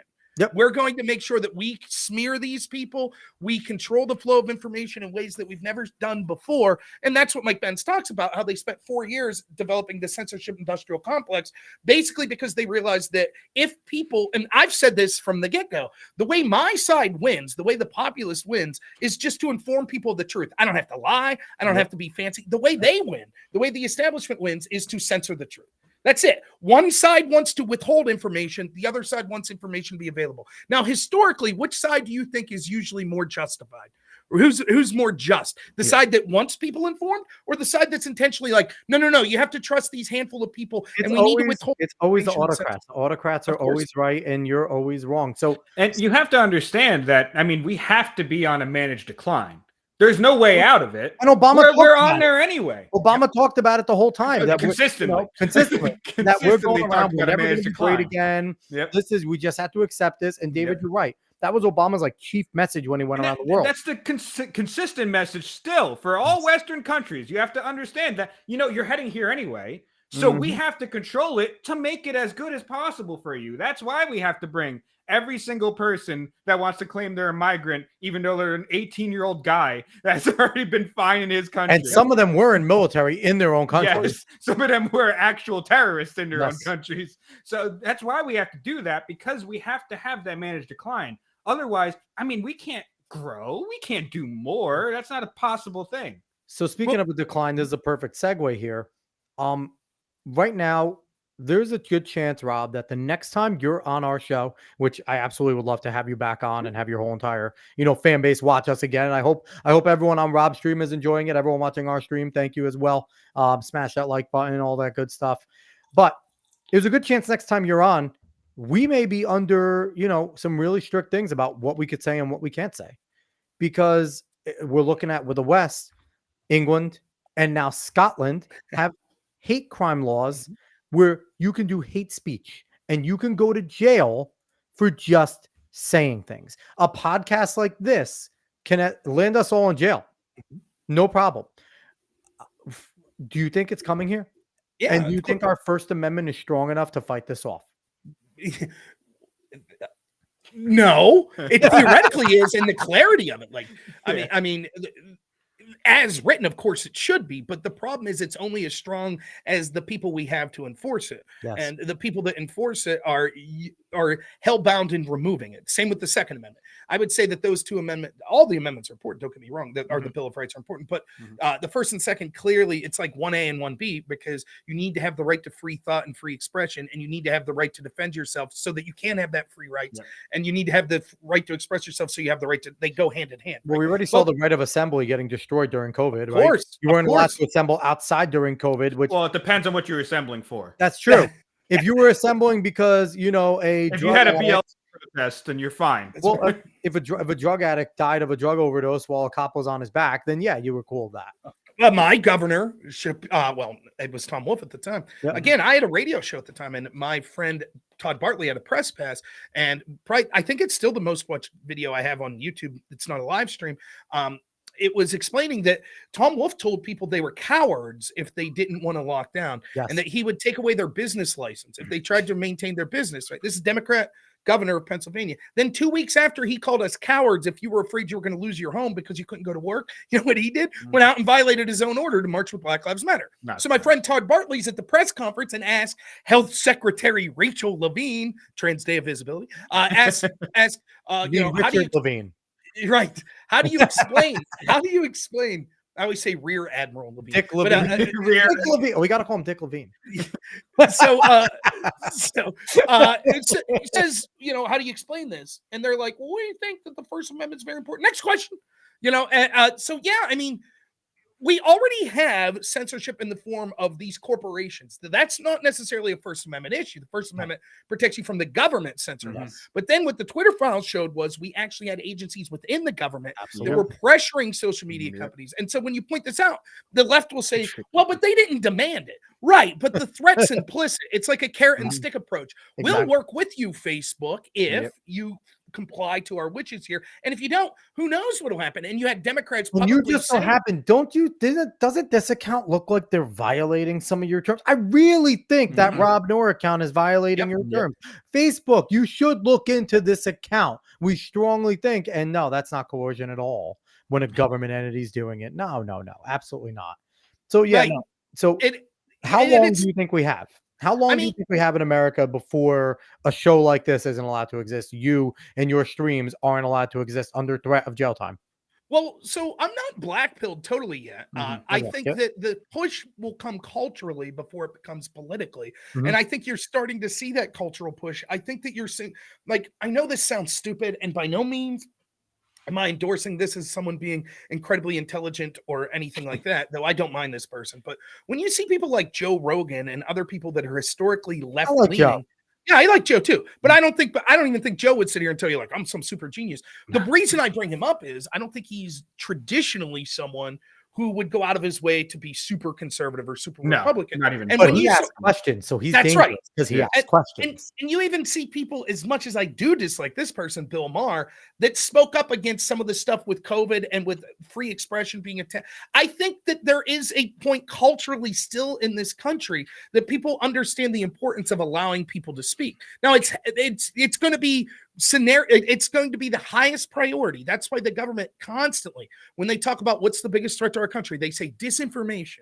That's the biggest threat, disinformation, right? So it is quite literally, they're going to be the same people that are telling you today, there is no way the government would ever lock you up for saying something like this. Would have told you 3 years ago that there's no way that Alex Jones would get an infinity $1 trillion fine for saying and now they're saying, well, of course he did. He deserved it. Just like they'll be telling you 3 years from now, of course, Alex and Dave and Rob should be in jail. Did you hear what they said? Of course. It's to protect. So it is coming. We made fun of St. Floyd. Well, I did. I'm going to make fun of St. Floyd. Disavow. Whoa. I didn't know all that. I'm out of here. My internet skipped while he said that. I promise. Didn't you see I was freezing? No, it's scary because they would like to accomplish it without they always want to use as deft of a hand as possible. So they don't necessarily want to be as heavy-handed as possible. So if they could control the flow of information without just straight up locking you up, that's preferable, right? So if they that's why, to me, more than Trump being elected in 2024 pissed them off, the bigger threat to them was Elon buying Twitter. Yes, that actually was a bigger threat. Now, he's a bigger threat, but I've been on the record for this. Conservatives need to be smarter about Elon Musk. Of course. He's not a conservative. We're really bad about falling in love with some people that do one nice thing. Like the people on the right that are like, I'm so disappointed that RFK got this leftist girl to be his. He's always been a leftist. He is a climate psycho. And let's put this out there. So is Elon. Yeah. The whole purpose that Elon wants to do SpaceX is to leave because he believes in climate change. So well, it's like, it's the same with Trump, though, right? Yes. Like you said, Trump was basically a Democrat. We are so bereft of people in positions of power that speak up for us that we'll take people that disagree with us on 90% just because they're sticking up for us in 10% of an important issue. That's how bad it is for people that are conservative or people that are on the right. So with Elon, it was so funny. There's this clip from this guy from MSNBC named Ari Melber, right? And it was when Elon suggested buying, and he's like, what if this guy buys it and all of a sudden he starts censoring the political side he doesn't like? What if he kicks one of their candidates off the? I remember hearing that. I think Glenn Beck ran that on that, and he was like, this guy is the most tone deaf individual I've ever heard in my life. But that's what they were never worried, right? Like they'll claim we're worried that Elon will do what we did to them. That's not what they're worried about. They're worried that it will be an even playing field. They can't accept that. They have 95% of social media in the media landscape. They need 100. Anything that's not 100 is not fair to them. And so how dare we not be allowed to censor conservatives on this space? They're not saying we're afraid we'll get censored. They're saying, what if Alex Jones has a voice? Great. Alex should have a voice. He absolutely should. I don't have to I'll be honest with you. If I was a parent of a child that was killed in Sandy Hook and I saw Alex Jones, I'd probably punch him in the mouth. But the idea that he should be sued for millions of dollars for espousing a conspiracy theory. Okay, you're okay for that today. What happens tomorrow when I'm saying something like, actually, I believe there were biolabs ran by the United States in Ukraine. Maybe that's a reason for Russia to be pissed. Do I get fined? Do I go to jail? Where's the cutoff? Yeah. And that's and it's amazing because all you have to do. And by the way, we already see, who was it? Jacob Chansley? Is that the guy's name? The one that's the Viking? I'm Jacob Chansley. The meme guy. I forget his name. He was the one that did the Hillary meme with yes. I forget his name, but he's going to jail. He is going to jail. Yeah. I mean, so and I tell Douglas Mackey. That's it. See, it's similar syllables to Douglas Mackey. We'll give you a pass on that one, Rob. Thank you. But no, you go back and you look, for example, at moments of shame in the history of our country, like Korematsu was this court decision in World War II where we locked up Japanese Americans. The left would have been we didn't do shit. FDR that's right. That, okay? The leftist did that. Leftist champion. All the atrocities this country has ever done has been under a leftist president. Let me even use a better example, right? So I don't know much about Coach Red Pill, Gonzalo Lira, but he goes to Ukraine. He tries to flee Ukraine. Ukrainian government that's supposed to be not only our ally, but basically our vassal state at this point, that's sole existence is because we're funding them. They lock up this American citizen. Then they release him. He tries to flee the country. They lock him up again. He dies in prison. What was his crime? And I had people tell me over and over, I debated all these people on the left. They said he was a spy for Russia. He was giving away Ukrainian government positions to Russia. So I found someone to translate the indictment. And it turns out, you know what he was indicted for? Two things. He was indicted for, one, denying Russian war crimes, and second, insulting Ukrainian troops. And so the question I had, and all these lefties were like, well, he deserved to be in prison. Make no mistake, in 2003, 2004, when I was on a college campus being a Ron Paul-esque libertarian, and all my friends were left-wingers, and we went to marches against the Iraq war, these people today would have said, I should be in prison. Yes. That's what they would say. They would say, how dare you question the government? You're denying Saddam Hussein's war crimes. That's like Vosh saying that, back to Vosh real quick, saying that, you wouldn't have stopped Hitler before he was there. And I'm going to say to your leftist friends, no, you wouldn't have, because Hitler was a leftist. And so are all the fascisms of the right wing of the left. It's the right arm of the left. It is a left. They are socialists. It comes down to this fundamental principle, right? Like, you remember, do you know who Richard Spencer is? He's the leader of the white supremacists right now. Most famously punched Nazi in recent times. Not a Nazi, not a white supremacist. And also, Dinesh D'Souza famously talked to him on Death of a Nation. He did the Death of a Nation Yeah. documentary, and That's he right. talked to him. Yeah, and when I debated him for one reason, That's because awesome. I got him to say like 25 times, the Democrat Party represents your ideals more than the Republican Party. Right? Yep. Yeah. And he admitted it over accurate. and over. I was like, just want to be clear on that. Yep. Yeah. I got what And I the only reason that people need to realize why anyone down south would vote Republican is this one reason. Republicans believe in free speech. We will Right. let them speak their mind. We will let them assemble. We'll disagree with them. We'll tell them they're idiots to their face. We will disavow, but we will not tell them that they can't do what they can't say what they want to say as long as they are not threatening or causing physical harm. Like, we're the leftists, which they used to be in line with, and they are still in line with in terms of thinking in terms of groups, right? They are very much. Ibram X. Kendi would have a great fucking conversation with Richard Spencer. They would agree on everything. They agree on everything. They agree on every They single just thing that they want to do. Preferential group that they share. Exactly. It was That's that whole Ryan Long did a whole skit about it. Ryan I don't know Long if did you an saw that amazing skit. skit about it. We It's agree on great. everything. Yeah. That's right. So, anyways, Spencer, there was this conversation. Is it okay to punch a Nazi? And you had all these lefties that were like, yeah, it is. The Guardian wrote an article about it. They were like, well, not really, but yes, is basically what the Guardian said. The problem with it is this. I could make the moral case why, no, even if someone has repugnant free speech beliefs, even if they say, I want to vote to take your home away from you, you don't get to punch them. If they come to take your home away, now it's a matter of defense. That's different.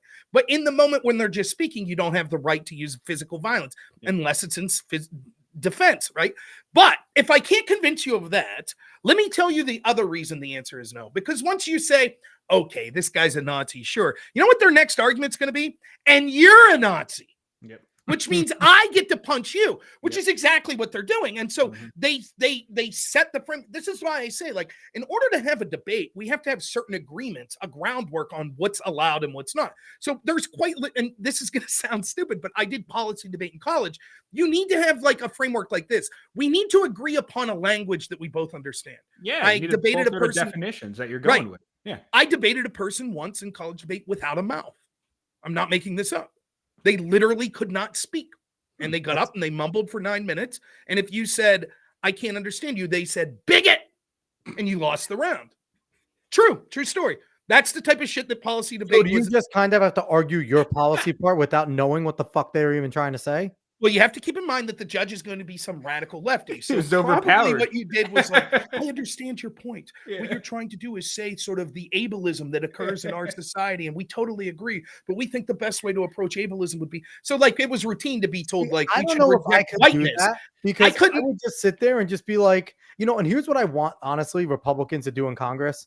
I want them, because I watch the committee meetings. Yes, laugh at me, point and laugh. I watch C-SPAN, and I'll watch some of the committee meetings, and I want them literally every single time that they get up to vote, or not get up to vote, get up to talk, they should start off with saying, everything that my Democrat colleague just said is wrong and they're an idiot. And then they can keep going. Like, they should just reiterate that every single Democrat that speaks for the most part is a moron. And I feel like it would make it much more interesting. It would be more entertaining, that's for sure. Now, but quickly, you can go, and then I want to show anyone that hasn't seen a little bit of the video that Dave was talking about, because I found it and it's amazing. I'll just say this real quick. Like, go ahead. We have to agree on what's acceptable as far as discourse. And if I'm debating someone and they're like, well, if I disagree with you, I get to punch you in the face, then there's no debate. Exactly. Right. And the problem is, you can see how this plays out. And so I predicted a January 6th type event, which has been massively blown out of proportion. It was a riot that got out of hand. It wasn't an insurrection. The Democrats wanted it to occur. I could talk to you for 8 hours as to why that's the case. Certainly but just know this, though, right?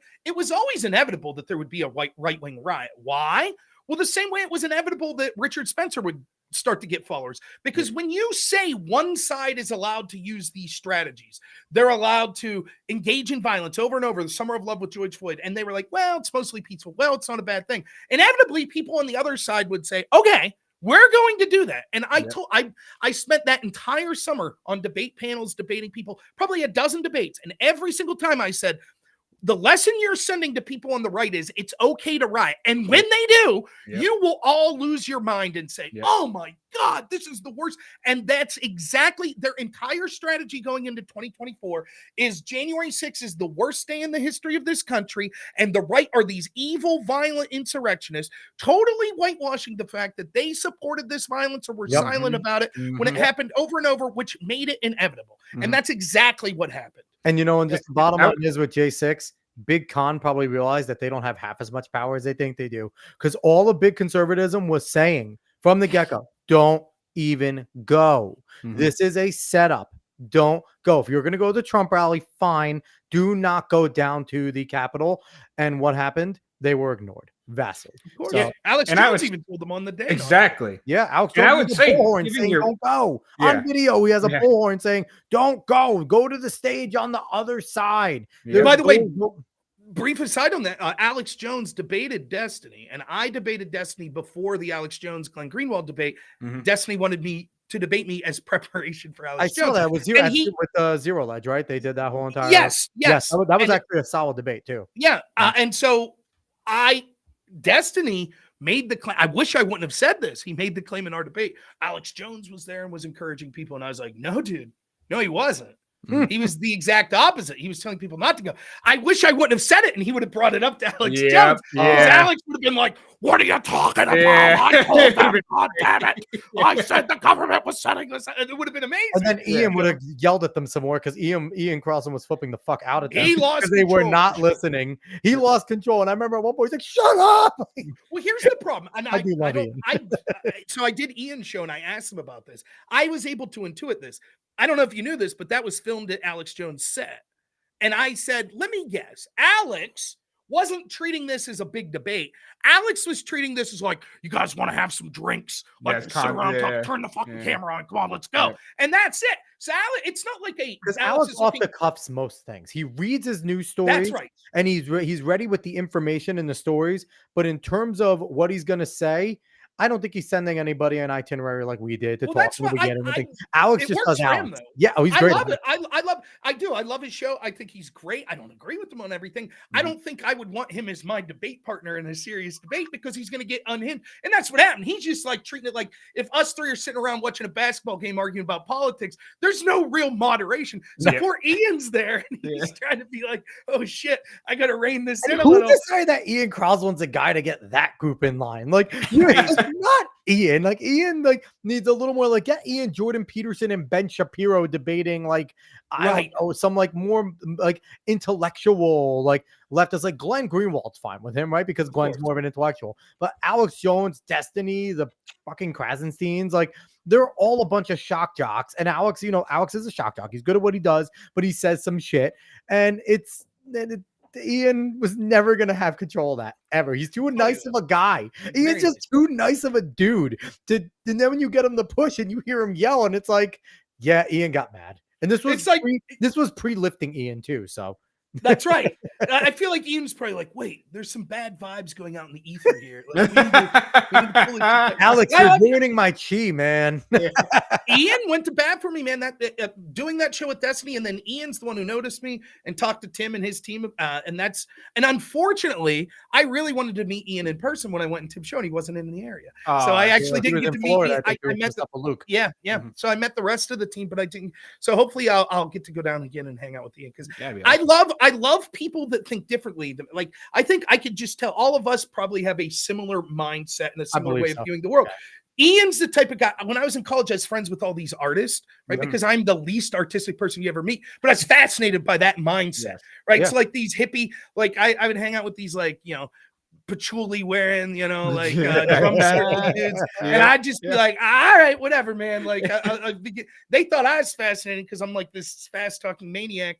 And them, I was just like, damn hippies, what are you talking about? It's a good, that's how I feel Ian is. Like Ian gets thrown into that crowd and it's like, he's thinking about big concepts about like life throughout the stars. And then I'm sitting there like, Barack Obama's a piece of shit. Yeah, exactly. And then the thing is with Ian too, like any conservative, if you haven't watched Tim Cass IRL with Ian, at first you're going to fucking hate him. Right. Anyone that watched it at first is like, God, he's just a shitty leftist. And then you get to like 5 episodes deep and you're like, whenever Ian's on the show, it's not as good. Like Ian just grows on you and he quickly becomes your favorite person on Tim Cass. I agree. Like, he's very good. He's fantastic. So I do want to jump to one more topic. I want to watch this quickly. And I don't want to stay here too long, but I want to quickly watch this because this is hilarious. I think, if anyone that hasn't seen this, it is a great little bit and it's about race and wokeness actually agreeing. So let's get it. When me and Brad first met, I didn't think we'd get along, but it turns out we kind of agree on everything. Your racial identity is the most important thing. Everything should be looked at through the lens of race. Jinx, you owe me a Coke. We both have a lot of opinions about people of color, even though we barely know any. I say colored people, but as long as we're classifying them, we both think minorities are a united group who think the same and act the same. And vote the same. You don't want to lose your black card. Sorry, I don't know. I just think we should Roll back discrimination laws so we can hire based on race again. Jinx, now you owe me a Coke. Hey, tell them what you told me yesterday. White actors should only do voices for white cartoon characters. I've been saying that for years. Stick to your own. Us white people, we have so much privilege. I agree. It is a privilege to be white. Ask him about interracial dating. All I said is that black men who date white women have internalized racism, and white men that date ethnic women are fetishizing them. Guys against interracial dating now. Like, am I being pranked? Wait, pause it real quick, though.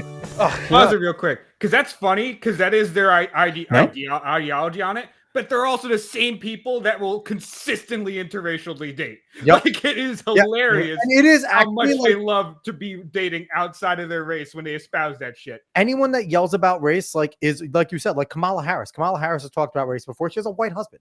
Like, they all do, and it's just hilarious. So we'll watch a little bit more. We might watch the whole thing because it's hilarious. That taco place is white owned. White people should be making white foods like Kraft macaroni and cheese, no seasoning, not even salt. It's like he's a mind reader. I mean, I've been pushing for segregation forever, and my man does what? I created an improv comedy show exclusively for ethnic people. Guy segregates comedy on my birthday. White people need to stop wearing dreadlocks, and they need to stop appropriating black people's music. Shaved heads and country music, the way God intended. You know all white people are racist. I'm listening. Even if you have a black wife or a black friend group, you're still really racist. You know, we just kicked a guy out of the organization for having a black girlfriend, but if you can promise me he's still really racist, we'll consider letting him back in. Black people should only shop at black businesses. I guess the only thing we really disagree about is I think white people are the root of all evil. But what did I tell you, though? If we can narrow that down to a certain group of tiny-hatted white people, I think we can come to an understanding. Technically, I don't consider Jewish people white. Neither do I. Forgot about that. Very timely. Yes, actually. It's incredible. It is incredible, but it's so true, right? And the thing is, like, I haven't shown enough normies that, and I really need to. I feel like anytime you like sit there, like, you need to show them that, because the thing about Ryan that's great about him is he's using comedy the right way. He brings comedy to bring out these topics. When people can laugh at the absurdity of things, it brings it back to them. So I love that. I think it's a great thing. I'm happy I was able to share it. So I want to talk about one more thing before we jump out of here. The Baltimore Bridge disaster. Is it just right out the gate, accident or attack? What do you think? Probably accident, but let me give this caveat. I don't know. And the reason I don't know, let's start here. I don't begrudge anyone that believe, quote, conspiracy theories. First off, conspiracy theory is a label that's thrown around by people to get, it's not that they're worried you're wrong. They're worried you're right. That's why they label. And now it's correct. And now it's fact. Right. So that's the problem. How many conspiracy theories have been proven true here recently? Here's a conspiracy theory that's an official theory believed by the official establishment organizations in our country. Jeffrey Epstein, the most important prisoner in the world, killed himself while 2 guards fell asleep, while 2 cameras malfunctioned in a way that was almost physically impossible. Now, if that's the official story that we're being told, then I'll listen to any bullshit. You can sit here for 2 hours and tell me the Earth's flat, and I'll say that's still not as ridiculous as that official theory. So I don't begrudge anyone. The other thing I say about this is you can't blame me for being distrusting of these institutions. You should blame those institutions. When they lie to us over and over, they're no longer to be trusted and should be looked at with skepticism. Now, does that mean every time there's a shooting, every time there's a shipwreck, every time there's a hurricane that this was plotted by the government? Of course not. There are things that global warming. That's right. So I don't know. Now, my guess is from what I've seen, I haven't seen any evidence to suggest that this was anything other than this ship losing power, desperately weighing an anchor, which caused it to turn when they didn't have their steering. And then when the power briefly comes back on, it's too late and it hits it. It could be a combination of many factors, though. For example, it could be because of DEI, and we now have people that aren't qualified to work on these ships, that incidents like this are more likely to occur. It could be that sort of because of DEI, maintenance on ships isn't what it used to be, and these sorts of malfunctions are more likely to occur. Or it could be that these maintenance people were incredibly qualified and were the ship captains, and this was just a terrible accident, or any combination thereof. The problem, what I can guarantee you is this: as we start to focus more on things like DEI, as we continue to have corrupt institutions that people don't believe, we're going to see more terrible accidents like this occur.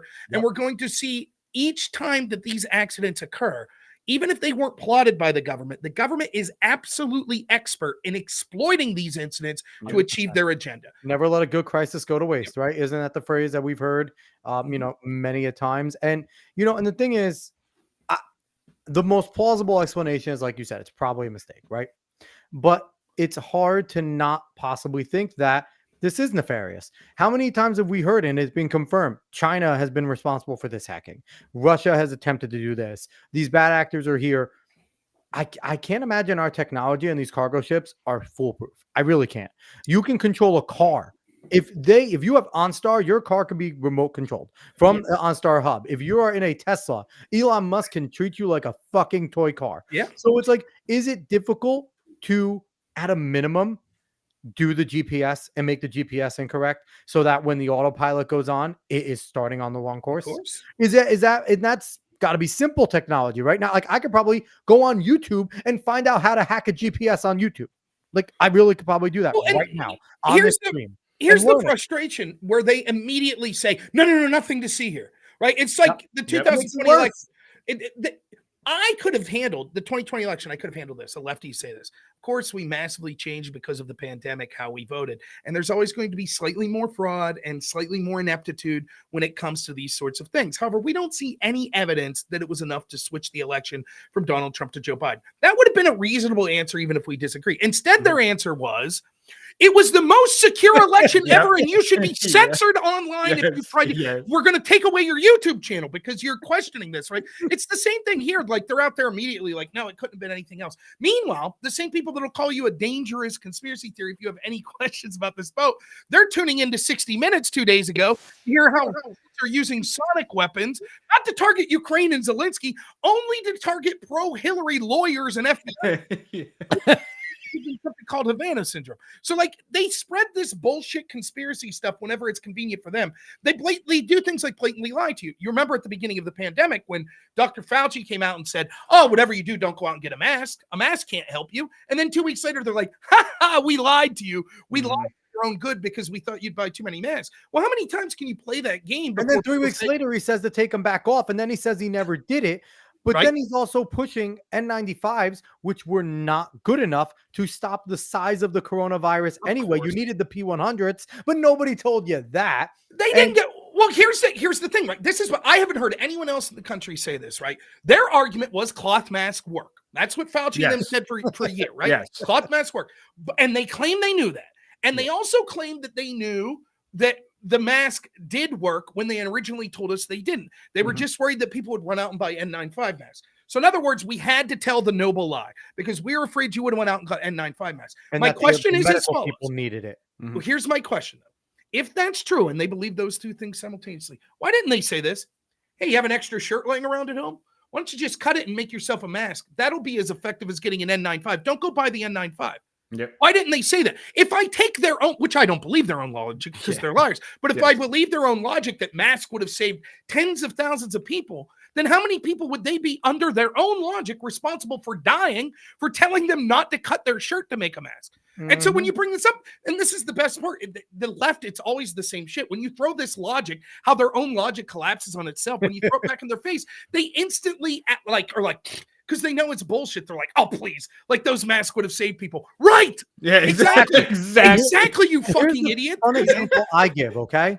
Because when this was going on, I was in construction. I was an insulator. So I played with cancer all fucking day. That was my job, okay? One part of my job was removing asbestos. I had to go in. Now, if anyone is young enough to remember Willy Wonka, the original, I basically had to dress up like Mike TV in the white Tyvek suit. And not only that, okay? The Tyvek suit, I needed to have rip all part from my gloves, tape that airtight on both sides. I had to cut out for my boots, tape my boots airtight, and I couldn't just wear any sort of mask. I had to wear a filtered full face mask and make sure that it was secure. This is to remove asbestos, a thing that causes cancer and kills you 20 plus years later. But you're going to tell me that a cloth gaiter, a knitted fucking mask, a surgical mask with holes is going to be good enough to stop the most contagious and deadliest virus of all time?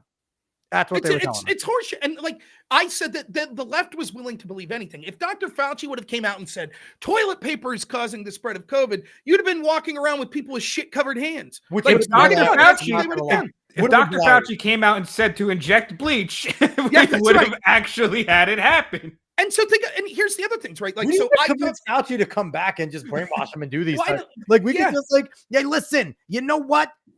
Democrats, continue sterilizing your children. I think that's a great, en masse. They would have no disease if they couldn't reproduce. Abortion spreading COVID. Stop having abortions. It's spreading COVID. Yeah, people would eat that shit up. And think about, again, using their own logic. So a lot of lefties I've debated on this. And the reason, other than potential fraud, things like that, the policy issue of why Trump lost the election was COVID. Because here's the thing.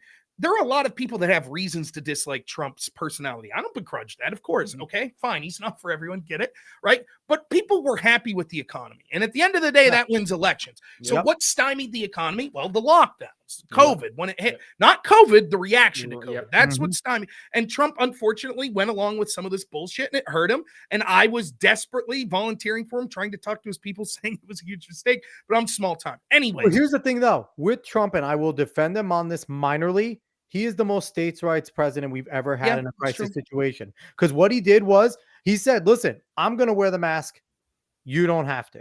Wear it if you want to. That was his message from the get-go. And the furthest he got to doing it is, I believe you should wear the mask, but make your choice. And also, we are not going to do anything federally. We are going to support the states. My federal government is ready to support any state that needs help.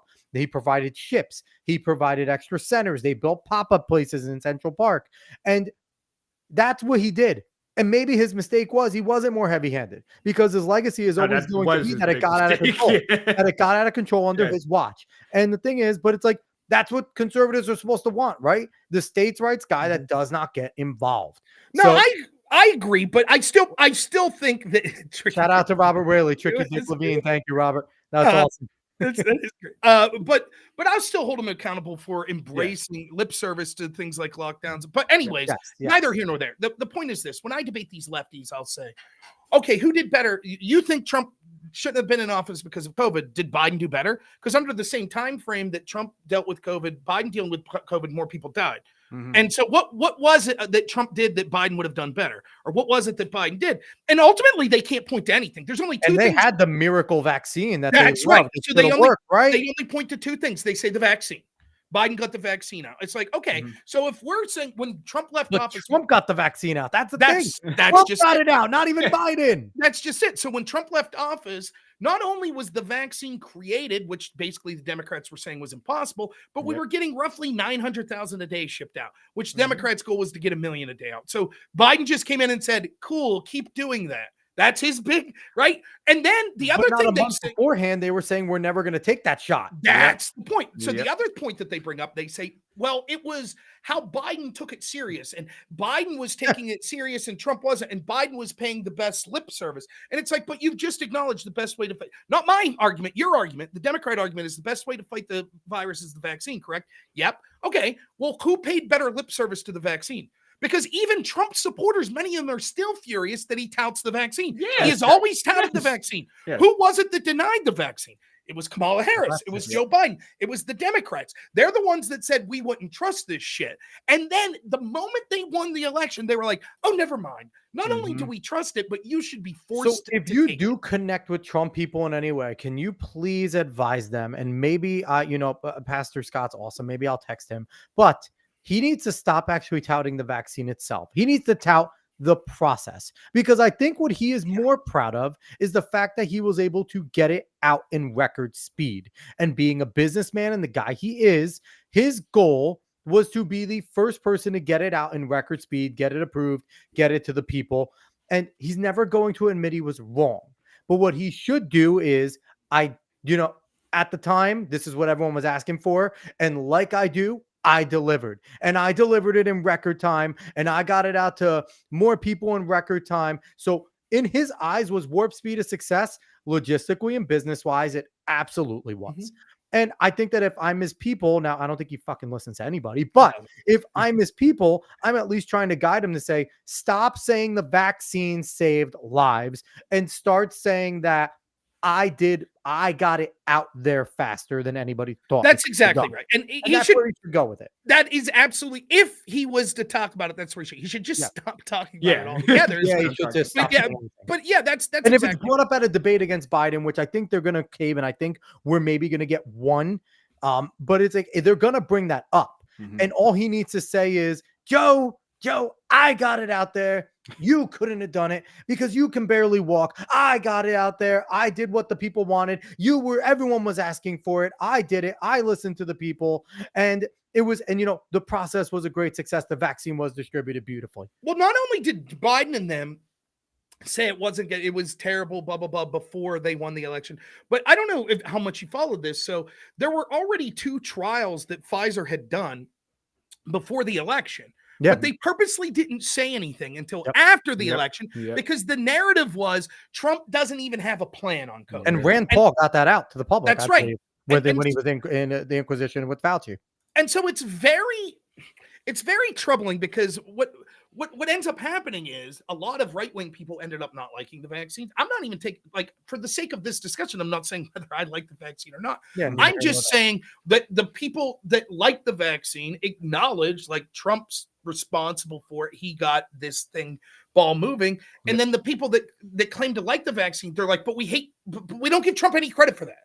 We give Biden the credit. And it's like, but why? Trump's getting the worst of both of it. And it has to do with sort of control of the flow of the narrative and information. And it's something that the left is so good at. Like the abortion debate. The abortion debate comes down to these rare cases of but what if a girl is raped? Should she have to carry the baby to term? And it's a difficult question, right? Because you're like, well, if I believe this is a life, for example, not to skew into a whole subject, but this is what happens, right? Yeah.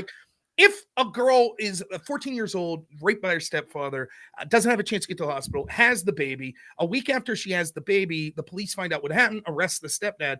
Does the girl get to say, I think you should kill that baby because it reminds me of the pain and suffering and I can't live my life like that? Of course not. We would say, well, at that point, it's a baby. You can't kill the baby, even though the circumstances are tragic. We'd give it up for adoption. We understand that maybe it's too painful for this girl to be in that baby's life. Totally understand. Why would it be any different at 24 weeks? What's the difference? It's a good argument to have. Absolutely. And the Democrats are right. Just like the kids in cages, these are questions without good answers. These are tough moral dilemmas that you're going to have to bite a bullet. And yet, my belief is the American people are more willing to go with the average Republican's answer on that situation than the average Democrat answer, which is no restriction ever. Yes. 9-month abortion, fine by us. Kill that fucking baby.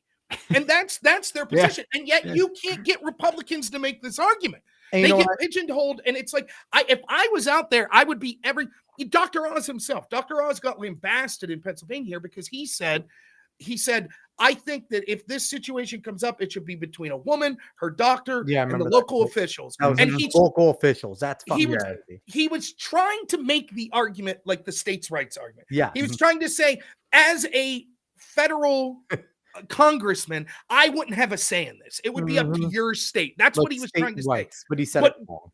What the left said was how dare he? How dare he? And what they were saying, how dare he, was you can't have an official involved. You can't have a politician involved. And it's like, okay, so then you're saying it's just a woman and a doctor, right? And I have this person who's a big fan of my show.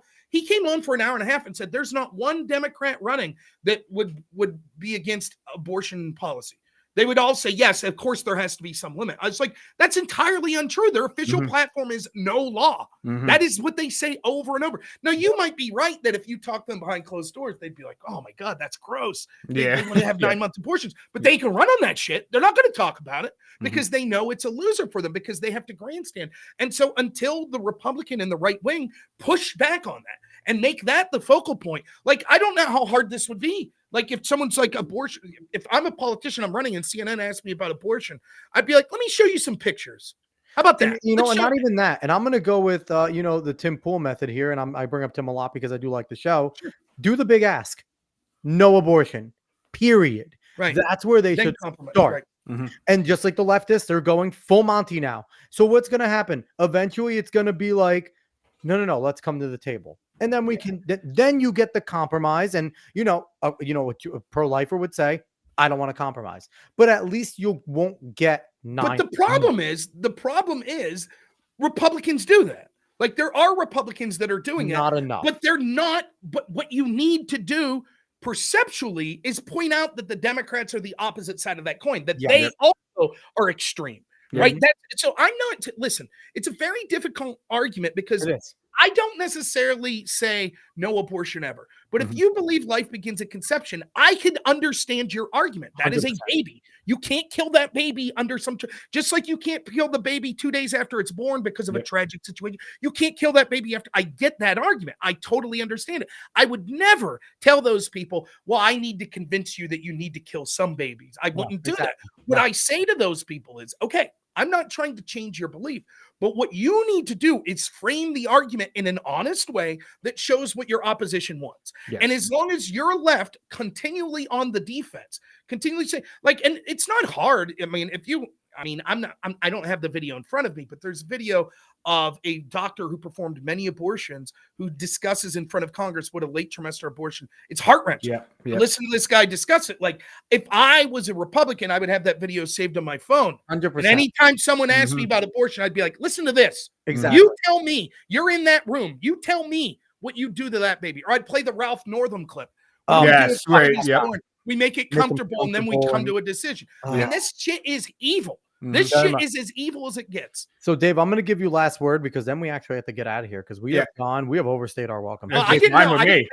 You're fine with me. It's a good conversation. I actually did want to walk back real quick to Trump and narratives because Trump himself is actually really good at pinning the narrative and actually pushing it. And that's why the whole COVID vaccine thing was really it was weird to watch because he was the one that actually got usurped there. And he was the one that was on the back foot on the narrative there. And I do think that when it comes to Trump and, you brought up being heavy-handed, and I feel like we want him to be heavy-handed in the fact that we elected you because we want your policies and your shit being done. Yeah. You need to rein in Fauci and Birx. You need to make sure these people aren't going out there and saying whatever the hell on these press conferences and stirring up the most nonsensical stuff and just lying left and right. We need you to be, even if you want to trust these people, I mean, maybe you shouldn't, but even if you want to, you need to take control of what they're doing under your guide. These are the people that you're employing, and you need to be the one that says, no, enough of this, because he did do that a lot. But when it came to COVID and when it came to that time, he was just on the back foot, which was rare during his term. Definitely. Yeah, a couple of things real quick on that. One, the entire issue that Trump started to run on in 2016 was immigration, illegal immigration. And every Republican strategist was like, don't talk about that. That's a loser. Which is Trump said after that. Yeah. And he took what was considered for Republicans a loser, because it's not that it was a loser. They knew, the Republican strategists knew it was a winner. It's just that the Republican leaders like the open borders. Yep. So it helps their businessmen get cheap labor. That's what it does. But he was so effective with that narrative. You're right. He should have controlled it in other ways. The other thing I'll say is, it's funny when you say heavy-handed, it's hilarious because I know exactly what you mean. Yeah. The heavy-handedness is in reining in the heavy-handed bureaucrats. Exactly. So we're not saying we wanted Trump to go running the executive part of the branch, running his executive. So Mark Cuban the other day, he tweets out, he's like, I don't understand why for the 3 equal branches of government, we don't want Trump a president that's talking about sort of controlling these executive agencies. That's bad for and it's like, no, you fucking idiot. It's the exact opposite. His job. The president is supposed to oversee the executive.